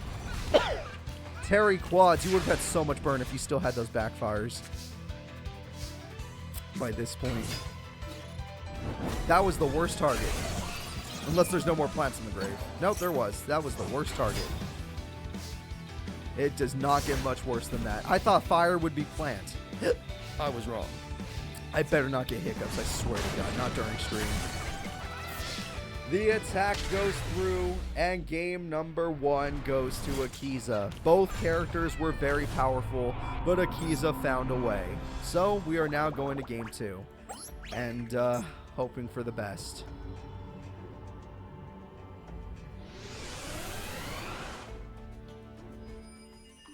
Alright, here we go. Clearly she is grass ground. Ground does not resist fire, I'm afraid. Yes, so she should still be losing. Granted, I understand it's both of them are super effective against each other.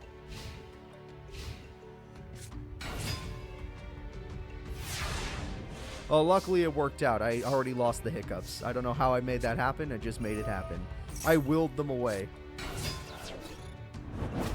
Alright, 1,050 goes through. Yep, playing that monster was kind of weird, Akiza. You set yourself up for failure there. He's got lots of revival. He's got guaranteed. He's got his Crimson Blader. It's happening. One way or another, it's happening. She got Harpies, which is really good, but that won't stop the Crimson Blader, so she's in trouble. That's pretty good too, though. I have to give her some credit. That is pretty... Okay, yes, she loves to do this all of a sudden.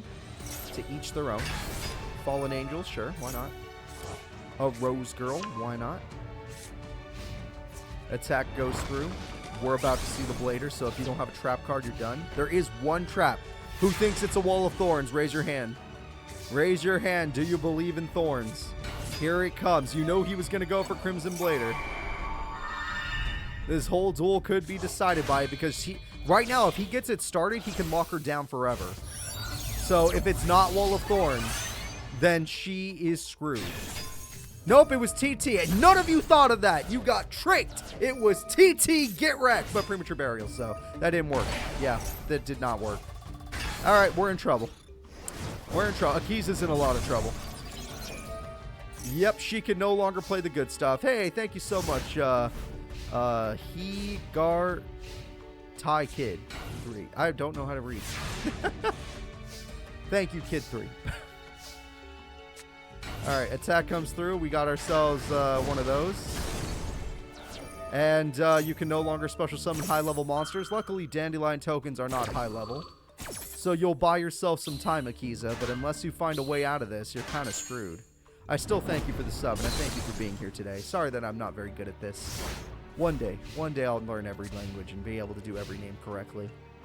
Alright, Rose Girl is here. Rose Girl, there's no level 4 synchro summon for her, so it's not happening. Premature Burial can bring back Lone Fire Blossom. Lone Fire Blossom is just kind of desperate at this point. That is just desperate. Oh, no. No, I don't know about that, Just Neos. I don't know about that. All I know is that I think Akiza's done. Game 2 looks like Terry's. I think we got to give Game 2 to Terry. Oh, yeah. Oh, yeah, I'm feeling it. I'm feeling it. Game 2 looks like Terry's game. She can't summon anything big. She's getting locked off from her best cards. She can't even summon her legendary Black Rose Dragon.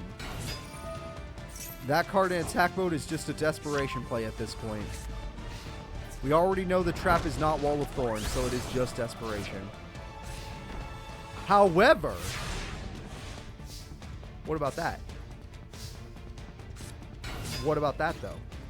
She drew it! Wall of Thorns! She is no longer locked. She will take burn. She's in critical condition. She's in critical condition, but that last trap card could be the difference maker. Rose Girl is here. They're going for damage, but they might synchro for safety. Synchro for safety because she had too little attack points. You couldn't keep Rose Girl in attack mode. Alright, Black Rose Dragon is on the field. A Crimson Blader could beat it, but he already lost Monster Reborn. He already lost Premature Burial. I don't know. Oh my god. There is no way he just drew that. There is no goddamn way. He drew his last... Wait! Oh, if she could just survive. If she could just survive somehow and guess it right, I do not know how. UFO Turtle is dead. He's going to survive. He's got this. He's got it. Damn it. She was doing so well, too. Solar Flare for extra damage. Yep. It's over. It's over. We see it. Everyone sees it. The hearts are about to break. And that card, yeah, for sure. It's over. Synchro summon for fun. It wasn't even necessary, I guess. I mean, it doesn't matter what he does. It really doesn't matter. That trap card solidified the end of this duel. We got 2 synchro monsters versus 1, and her 1 is not strong enough. That card's going to get a little powered up. And that's it. She's done. The trap card guarantees game. She can't special summon anyway. Unless she does 2250 burn before he does his trap card, which he could do at any time. Wall of Thorns is funny because it would be the comeback card, but it doesn't matter because he has his trap. So we all know what she's going for. We all know what she's going for. But it will not work because she will attack like it. He will attack. It'll look stupid, but they'll chain. They'll chain just to scare you all. It was just to scare you guys. We're going to game 3. We are going to game 3. One of these characters has a chance to graduate. One of these characters has... Oh, they can graduate with the pro and go pro. This is going to be a hype game 3. Both characters are at each other's level. If Akiza was full power, I think she would have ran over Terry, but this power, she's about Terry's level. It's pretty good, though. Ooh, I'm getting excited. Okay, I'm getting excited. Come on. Akiza. I want you to win more than Terry, but I got no disrespect to Terry. If he wins, I'm happy for him. Because he's just a random character that it's kind of interesting. That's not bad. He got backfire early. As long as she doesn't get harpies again for 3 times in a row, he's good. Twilight already. Damn. No. They used it, but they didn't actually summon it. Okay. Interesting. Yeah, the dog gets a special summon. Blazing Impachi, I believe. Oh, Gorilla Kite. Ooh, you are in trouble. You are in trouble now. Yep. Not only do you need to start with Harpies, but you need to start with Dark Hole. Monster Reborn, Lone Fire Blossom. There's a bunch of interesting cards, but none of them do the job. What the fuck are you making? Is she showing us another one? Splendid Rose! She hasn't pulled this out of her deck in forever! It's been forever since she's pulled that one out. Okay. Okay. You wouldn't pop the field, would you? After already spending... What the fuck? Did they both just misplay Harder Than Hell? That was the worst misplay. No, they didn't misplay. She misplayed. She misplayed. Not him. She misplayed. Yeah, he did it for burn. He makes sense. She dumb. That was dumb. Okay, whatever. She got rid of the Crimson Blader, but it does not matter because she used too many options to do it. She threw away Monster Reborn for no reason. She had another Lone Fire. Damn. Damn, that's lucky. Okay, never mind. She had another Lone Fire. That's pretty good. Game 3, it looks like Terry's got this based on just the damage advantage. Look at it. When you're at low life points, Terry's at full strength because his deck has so many good burn cards. Hell, one of those trap cards that just does their attack points can win the duel. That's 2,000 damage. If she doesn't kill that card, she's like guaranteed to lose. Akiza, are you knocking out at top 8? You're going to let Terry go for it? Lord Poison, crash! She went for the crash for once! For once, Akiza does crash. She brings back the Synchro Splendid Rose, a card she rarely uses, and she goes for massive damage. That is 3,300 damage in that one play. Really good play. If he gets another backfire, though, he'll be fine. She doesn't have Ready Rose. She is not the Rose Witch right now. And she did not have any training in her regular form because she had to stay Rose Witch for so long. It was actually mentioned earlier, but I understand people aren't here the whole time. Alright, attack goes through. Attack goes through. There was a chance of... Oh, she did it! Akiza has done it! She's going all the way. Oh my god, she's top 4. She is top 4. She surprised everybody by bringing out an old strategy with Splendid Rose. But Terry, you are graduating and you will be remembered. There is a chance you'll be able to fight for the Pro League at one point. Alright, there is a chance, because you are a good duelist. I think we all can give, everyone give a golf clap to Terry. It might be the last time you see him for a while. The next fight is going to be Sunny Snips, the Tiger Girl, who is not graduating, versus Serenity Wheeler. The second strongest duelist in this school. Let's see if she could take down the Tiger Girl. The Tiger Girl took down top 10 Chazz Princeton, but we'll see. There is no trailer. We're in a happy timeline. I don't need to plan anything. We are just having a good time now. Alright, let's start this duel. Sunny is ready to fight Serenity. I'm ready to watch. I just want to see these two go at it. Because I know that Serenity is very fast and very strong. But Sunny has monsters that counter a lot of her effects. Monsters that nerf your attack stats. Monsters that pop your monsters. And just a fencing fire ferret. Yeah, exactly. Just a fencing fire ferret. You gotta love it. No need for hints about next weekend. Just know that next weekend will be transformative for the series. Attack goes through. Mass Dragon is wasted, sadly. Everyone's got a fencing fire ferret up their sleeve. And we have 2 sets. Nothing wrong with that. Beast King is probably... Oh, what a top deck! Holy crap, that top deck hits the TT and Red Eyes burn. TT is gone, everybody. Serenity loses a lot there. We are going to have to cook something up to beat this Beast King up. She top-decked Red Eyes Fusion! The top deck is real! She has a card to over Beast King even in its true form. That is rough right back for Sunny Snips. She had a good start, but now it's not looking so good. She needs a Dark Hole. You know what? I take it back. This could work. I take it all back. That could totally work. She's bricked. She probably has Summon Skull and Red Eyes in her hand. She's bricked. Serenity's in trouble. Sunny has a chance. I believe Sunny can do this. This entire duel is decided by the next turn. You cannot take any more damage, Serenity. Sunny Snips might go all the way. Holy shit, it's happening. The monster aboard to guarantee games stealing the Meteor Black Dragon. It's actually happening, everybody. Here comes the Beast King. Here comes the game. It's over. All right, there it is. We are now going to be moving into game 2. That was absolutely brutal. And I will not say just Neos. Let's just keep going.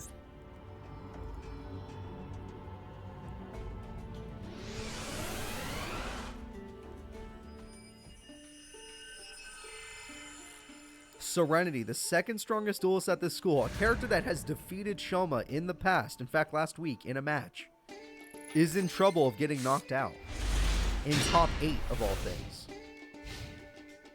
Granted, Shoma was in this exact same position.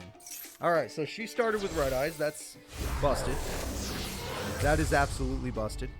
Last time she bricked. This time she's not as bricked. That is for sure. That card could have countered a lot of her early plays, but it doesn't work here. Sucks when they start with Red Eyes and you can't do anything about it. Or Red Eyes Fusion, I should say. Alright, 3,500 to the face. Sunny Snips, would you like to fight back? Maybe a little? Call of the Haunted. Interesting. Big March of the Animals is not much attack, but I guess it's something. Mass Dragon is countered right now, so it can't use its effect. That was probably the only way to survive for one more turn. That is probably the only way. And you got her. Serenity is still bricked. It's something she's known for. Serenity can brick. Monster Reborn is pretty crazy, but there's nothing in the grave yet. If you could find a way to destroy your opponent's monster, you got this. Steal Meteor Black Dragon. Well, that's...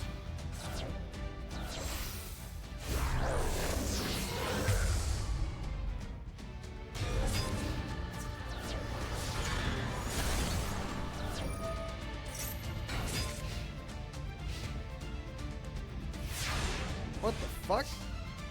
Did you just throw the whole duel?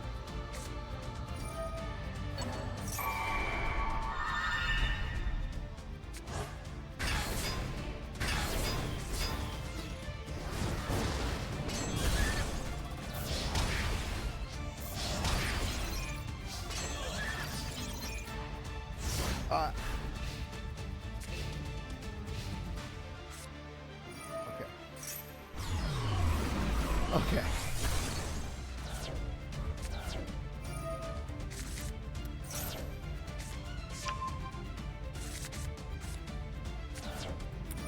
Third red eye. So she just chose the worst target possible. That's my favorite monster right there, but she just chose the worst. She had plenty of cards to use. She just chose the worst target possible to scare all of us. Why did she do? She had game last turn, but instead, she did that. She did it for the lulz. You're right. She scared the shit out of me. I'm sorry. I didn't mean to be so silent. Usually I would freak out, but no, it was too much. All right, game 3. Sunny Snips, you could still totally take this. Last time you took it by stealing her monster. This time, I don't know. Find a way. She did that so that Sunny will be like, there's no way I'll win this. I've been embarrassed in game 2. She literally gave me a chance and I couldn't win. Well, we'll see. Okay, Flame Tiger's pretty good. Giant Rat's really good as a starter card. Yeah, all of this is fine. As long as she doesn't start Red Eyes Fusion again, you're fine. Well, shit. Other than the first duel, Serenity has gotten it every time. I mean the first duel of this match. That's a pretty powerful combo. That's going to be very difficult to deal with. You're going to need to do something about that, Sunny. Maybe draw a Dark Hole. No, that's not Dark Hole, but it's something, I guess. Yep, you got your Tiger back, okay. It's the Meteor Metal Dragon. No! This duel is over. That was quick. That was very quick. I don't think you're going to have enough life points to even think of a way to come back. Yeah, no. GG. GG. Yeah, that Meteor Black Dragon could beat an Obelisk the Tormentor in a fair fight.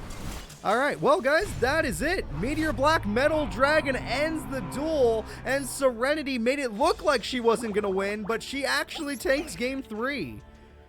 We are down to the 4 strongest duelists at the Academy right now. Here they are in all of their glory. The 4 strongest duelists, and 3 of them have a chance at earning Seto Kaiba's favor to enter the Pro League. Which one of these would you go for, folks? Will you go for Serenity Wheeler, Akiza Izinski, Tyrano Hassleberry, or the spoiler, Shoma Yusa, who is just here to prove that he deserves to be #1 forever? We'll find out right now. Shoma Yusa is about to take on old Tyrano Hassleberry. Let's see how it goes.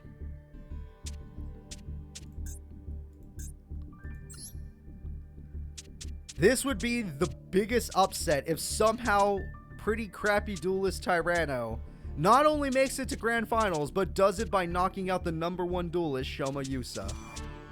We'll find out together though, because Shoma, I believe, has a counter to Tyrano. Shoma could put him in defense mode, and I already said that Tyrano's defenses aren't so good except on Black Stego. Alright, where's Shoma Yusa when you need him? There he is. Alright, let's start this duel, folks. Let's do it. It's time for semifinals. It's time for fun.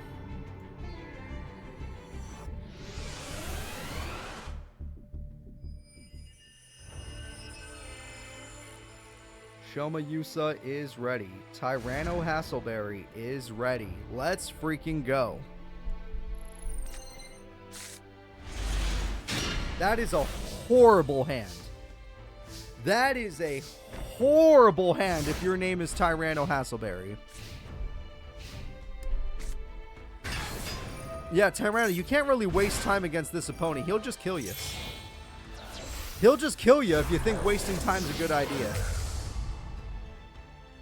He will not make it quick. I mean, he will not make it painless. He'll make it quick. Is this what you wanted to fight? 2 galloping, Guy the Dragon champions? Is this what you wanted in life? I don't think so. That's 5,200 damage, and you have nothing to say for it. If you could somehow summon Ultimate Tyrano, I'd say you'd be fine, but without Ultimate Tyrano, you stand 0 chance. That's adorable. Exactly, that's adorable. I hope nobody put money on Tyrano. And if you did, you're ballsy. This game is just over, correct. That is the correct statement. Soldier Gaia is also fun, but it's not strong enough because all of his monsters have 26. It has an effect, though. Oh, that's actually pretty helpful. It's not enough, but it's helpful. He'll pull it off somehow? Well, you know what? You're very kind to think that. It's over, but it's very kind of you to think that. Unless Soldier Gaia suddenly counts as a dinosaur, which doesn't even matter because he got that trap. Yeah, it doesn't matter. No, this matters. He's just going to put him in defense mode. None of this matters. He puts him in defense mode, goes for 23, and next turn you're done for. Tyrano, you get one more turn out of the mercy of this man's heart. Adorable. This is the Tyrano I remember. This is the Tyrano Hassleberry I remember. Where was he all of today's duels? We are now going into game 2. You're right, he is a lot like Ed. Alright, let's go. We're going into game 2, and honestly, he's probably not going any farther than top 4. Yeah, no, that hand was terrible. That hand was so bad. I'm surprised he has not gotten that hand any other time today. Unless he did, and maybe he won in game 3, which is a possibility. But we'll see. Shoma, you cannot even get close to breaking on. Shoma, you need to show him your absolute best. This is much better. It's not perfect, but it's better. Shoma, not great.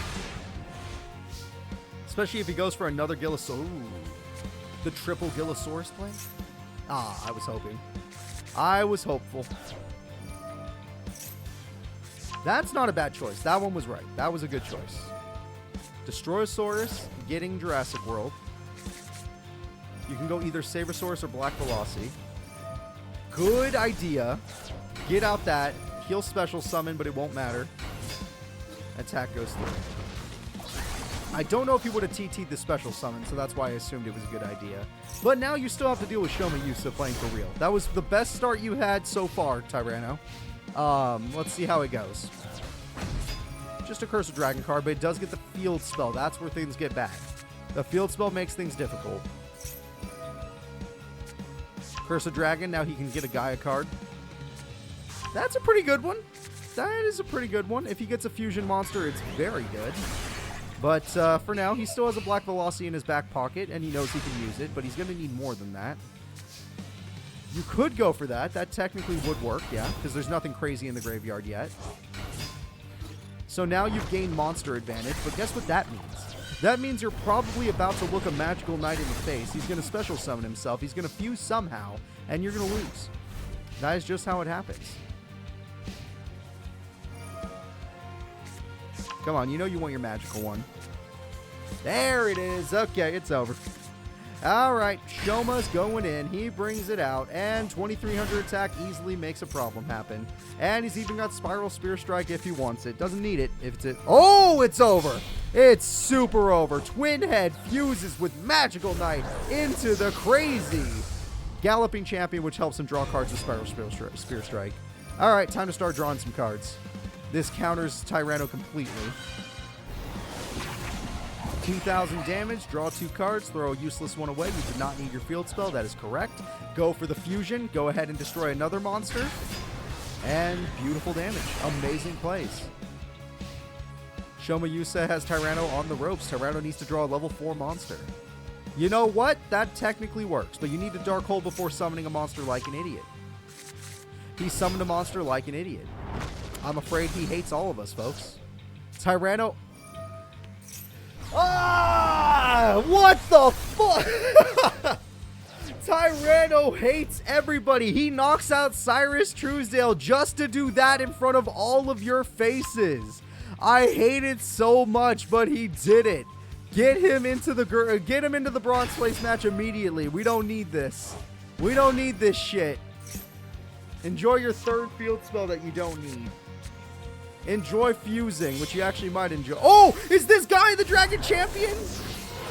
The OG Gaia the Dragon Champion is on the field, and he wins it with the Gaia Dragon Champion card. Oh, shit. Bringing out the classics with polymerization, I might add. Doing it the old school way.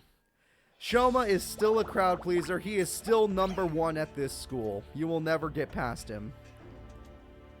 You will never get past him, Tyrano. You are lucky to be even here.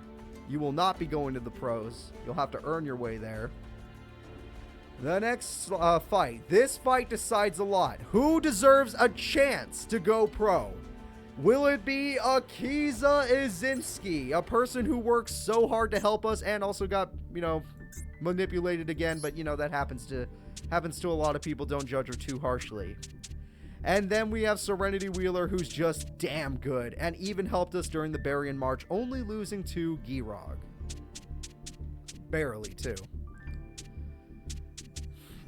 Alright, where is Serenity? There she is. We are about to start this duel. Who deserves to go all the way? Which character is truly the strongest? Let's find out. Both of these characters are top-notch. Both characters deserves a shot at the pro, but only one can earn Kaiba's favor. Will it be Kaiba's hand-picked Akiza, or will it be Serenity, Joey Wheeler's sister? And just powerful Red Eyes duelists. Pot of Greed from both players, so we will get to see both of them use Pot of Greed. There is a Synchro Summon possibility on the first turn, depending on which one she wants to go for. Or she could just go for a basic Lone Fire, if she wanted to. She's going for both. Yep, the field spell allows it. Lone Fire Blossom will now... Really? Oh, okay, yeah, that makes a little sense. That makes more sense than I thought. I thought it was going to be a terrible play. Turns out it's an okay play. And amazing start from Akiza. Absolutely beautiful. Okay, yeah, Master Dragon didn't stand a chance. Baby Dragon? Yeah, you're scared, huh? What's wrong, Akiza? You can't take on a Red Eyes Baby Dragon? What's wrong? How about a Summon Skull? How about Red Eye Spirit for some free burn? Just 1,200 each. Oh, no, that's the special summon one. My bad. Yeah, that is Red Eye Spirit. That's the special summon one. I was thinking Red Eyes Burn. And she got her legendary Red Eyes Black Dragon card. Now the Black Rose Dragon doesn't seem so strong. However, it will survive. Actually, looking at Serenity's life points, her life points are in pretty bad condition, all things considered. Alright, you did not guess right. They always say monster if you're curious. Lone Fire Blossom is a waste. It can't do anything. She's scared. Akiza needs to find a bullshit way to pull out another Black Rose Dragon to reset this field. But as of right now, she doesn't have a chance. Lone Fire will stall for a little bit. We'll see. Could get field buff only if she guessed right, but she didn't. Alright, here we go again. Monster card. It was monster, but there's nothing to buff this time, so it was a waste. A shame, really. She could special summon it, but it can't do much.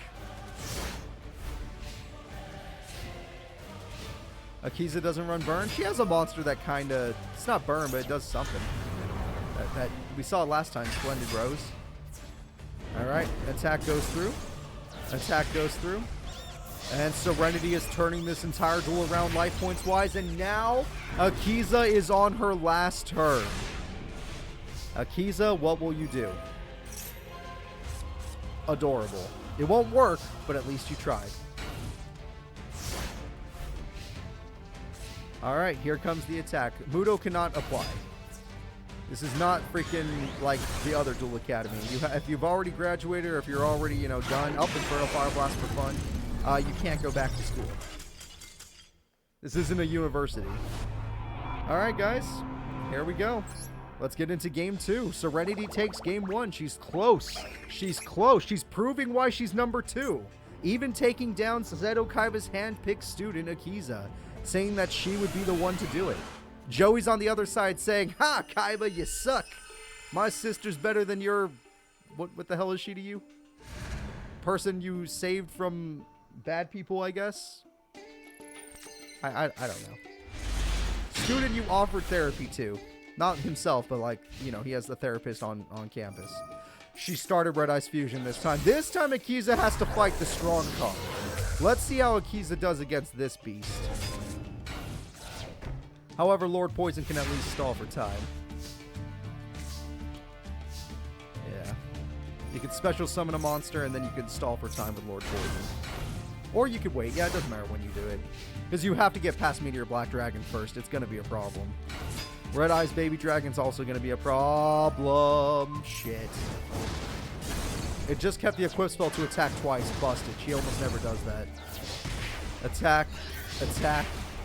Brutal. Unless. What if there was one more equip? What if there was one more equip spell? How would you feel about that, guys?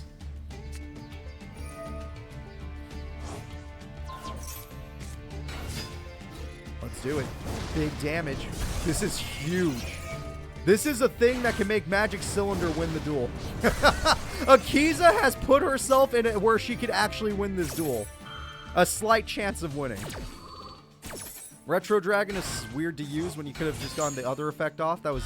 Oh, you still get it, you just no attachment? Lord Poison plays into this.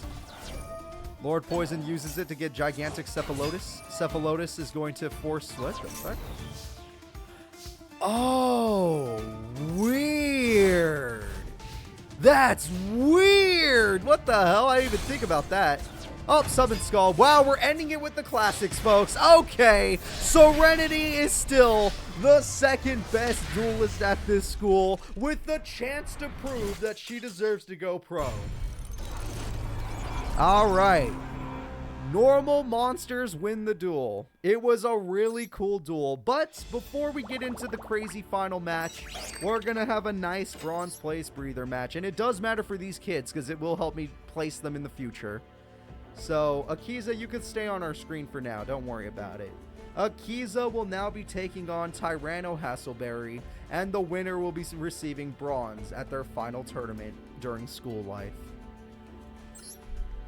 Can Akiza beat pure power decks like Tyrano? Yep, the protege. That's a good work for it. I like that little pumpkin. Good job.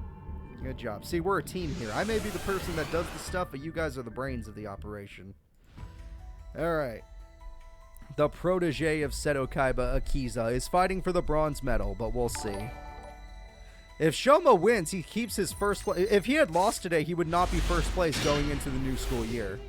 He would not be the #1 ranked student. When you're #1, there's all you got to do is just fight. That's it. All right, here we go.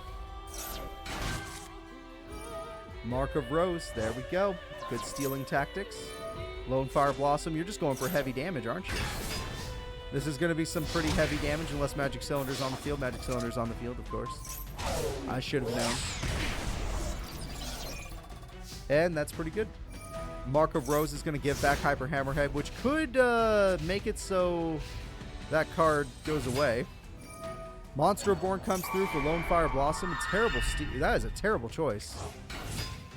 Like, I'm not the only one that thought that, right? That was terrible. Oh, he's just going to beat it. There is no bouncing. The attacks go through. We're going to see a Dark Hole for sure, though. Let's see if they use Dark Hole correctly. Oh, they're not going to use Dark Hole. Oh, yeah, I forgot. I mean, if it's your monster, what's the point? Use the combo. Oh, that would have been nice. He has a backup survival of the fittest. Okay, if you don't Dark Hole, you will die. I'm just trying to warn you.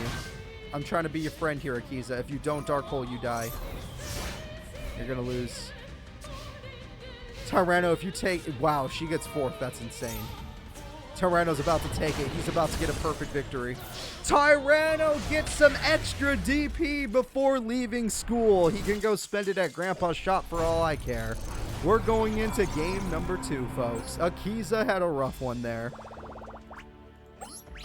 All right, let's get into game 2.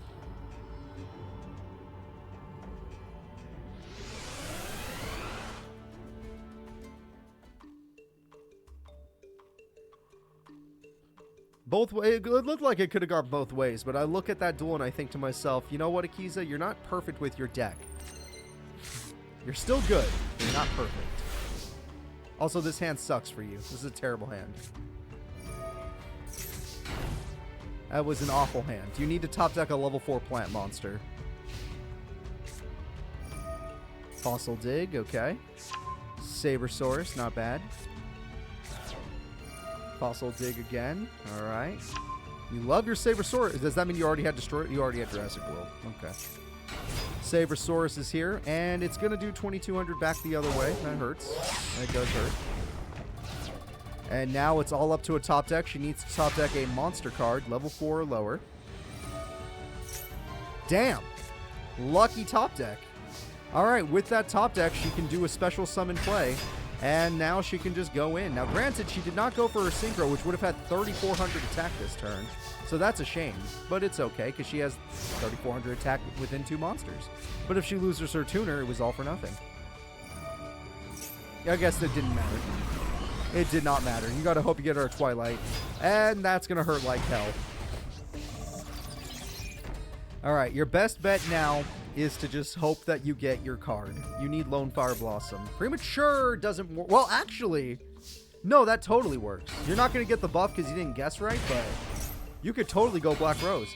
Everybody, it's time for the boss monster. It's time for Black Rose Dragon.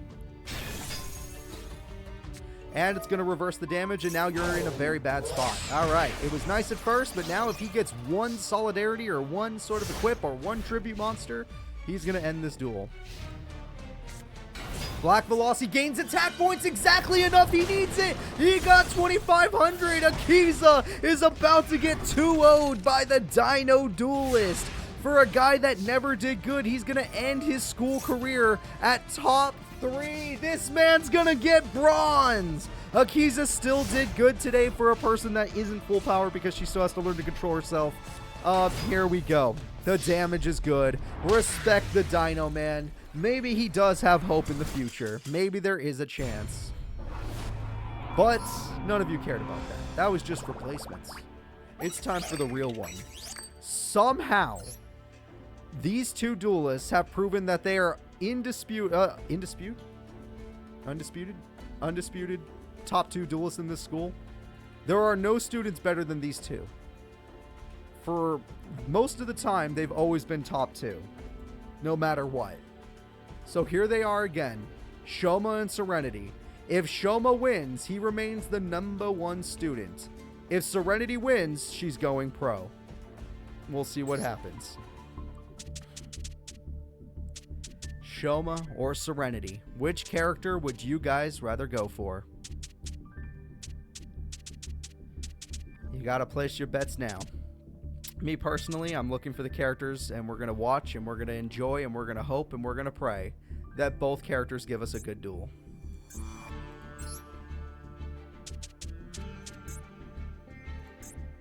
Rank 1 versus Rank 2.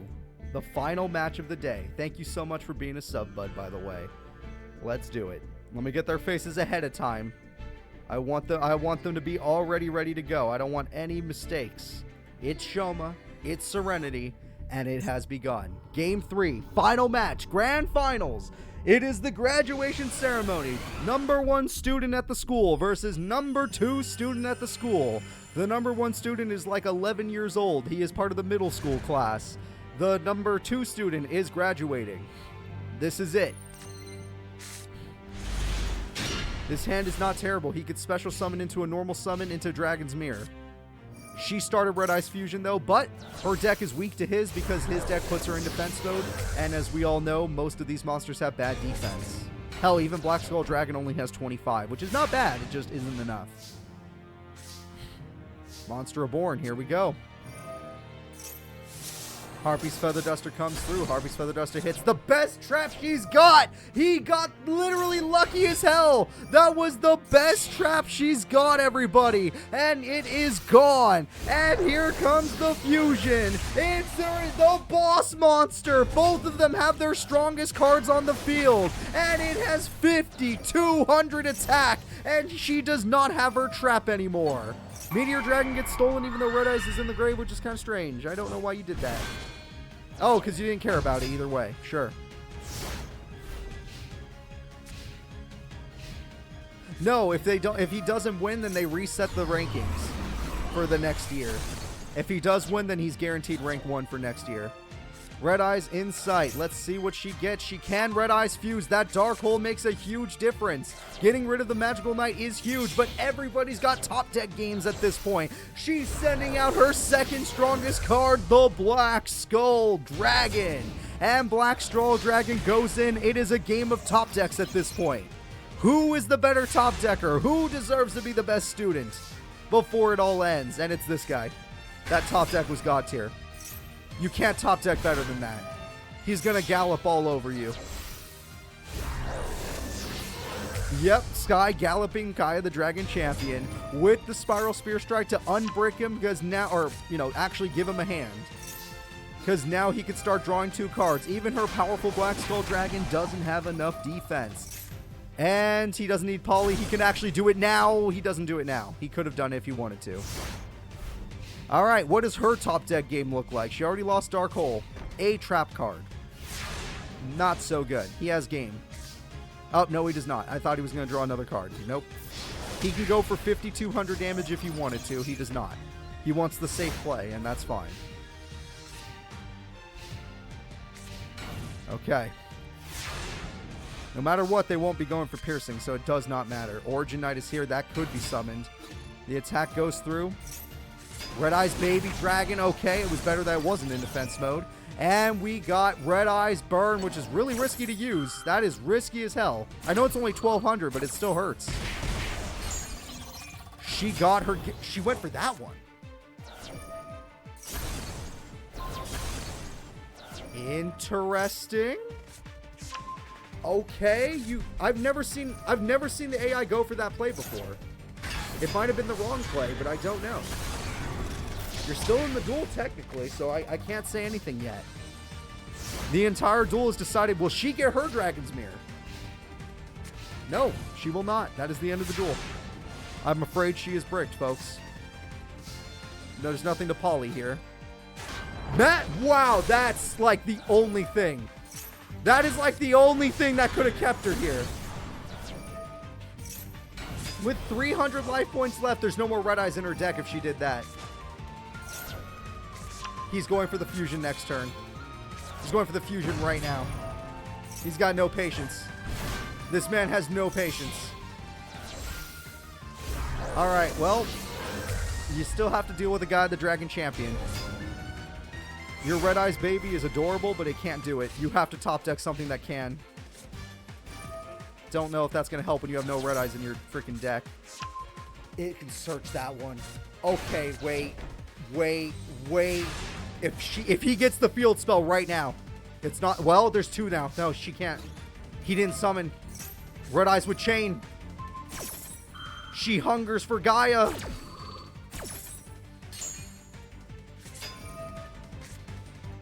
She hungers for Gaia. He has another one. He could just fuse again. I know he's got to be running out of fusions by now, but he still has more. He still has more. The 3rd Galloping Gaia is here. This is it, everybody. Shit. Okay, how could she do it? She's tied in attack points, but she has no life points. It could do Pierce. It didn't matter. She threw. She had to go for the crash. Oh, it didn't matter. He drew a card he could have special summoned anyway. She had to go for the crash. She's given up on the first duel. Game number 1 goes to Shoma Yusa. For 2 characters that normally end the duel in 4 turns, when they fight each other, it took 14 turns. They were not giving up. Until she did at the end. She realized she, other than crashing, oh, Lord Dragon Knight top deck would have ended the duel. Yeah, no matter what, it was over. It was over. Let's go ahead and let's get into game 2. Will Shoma get rid of her chances of going straight to the pros? Will Shoma be the #1 student for the year to come? This decides everything.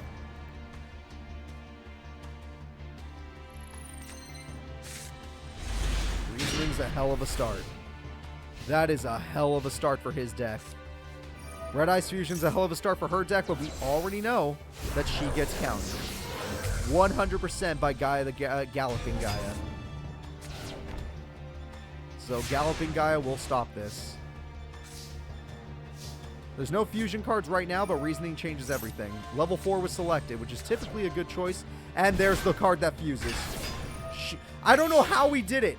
He got the one dragon that fuses without poly or anything. That was the only card that could have done it. And now he has the draw power card. The attack goes through. Red Eyes with chain. You're crazy. Can it Soldier Guy quick affected or no? Because it's damage step. It might be because it's damage step, so it might not work. Yep. All right, you had to nerf yourself, but at the same time, you got yourself a nice equipped monster. The second you summon, though, you die. Harpy's Feather Duster, the best top deck ever! And now she's got Red Eyes Fusion, and she uses the wrong thing again. God fucking damn it. She's never done this before until today. She has never done this before until today. She had so much damage there. She had so much damage, but she threw it. And it's okay. She's still in the duel, but we all see the other Magical Knight. So Magical Knight, Lord Gaia first. The Magical Knight is going to bring back the Fusion Dragon. And it's time to fuse with the Lord Gaia guy. Yep. And now it's time for the powerful Gallop. Now, there's not going to be any draw power this time or piercing damage. Oh, yes, there is. I take it back. Whoops. Nope, it's all bad. It's all bad. The attack goes through. The defense is not high enough. And we still got 2,300 more. And they have the field spell. And we have some burn. She's getting him so low. If she just had one more burn card, she could do it. But the duel is over. The winner is Shoma Yusa. He proves it to everybody that he truly was, till the very end, the best student at this school. But if anybody could give him a run for his money, it was Serenity Wheeler, who did beat him last week, but this week it was his. This has been the graduation ceremony. Seto Kaiba looks at all the graduates with shame. An 11-year-old just beat them, and he is disgraced, so he will not be giving them his favor. Nobody will be graduating with the Pro League guarantee. I'm sorry, guys. There is no trailer. Let us go ahead and just get a last look at the bracket. It was a fun tournament, but it is over. Shoma Yusa is truly the strongest of the strong at Duel Academy. You could even say he might be the strongest Duel Academy student we've ever seen. Maybe even better than Blair.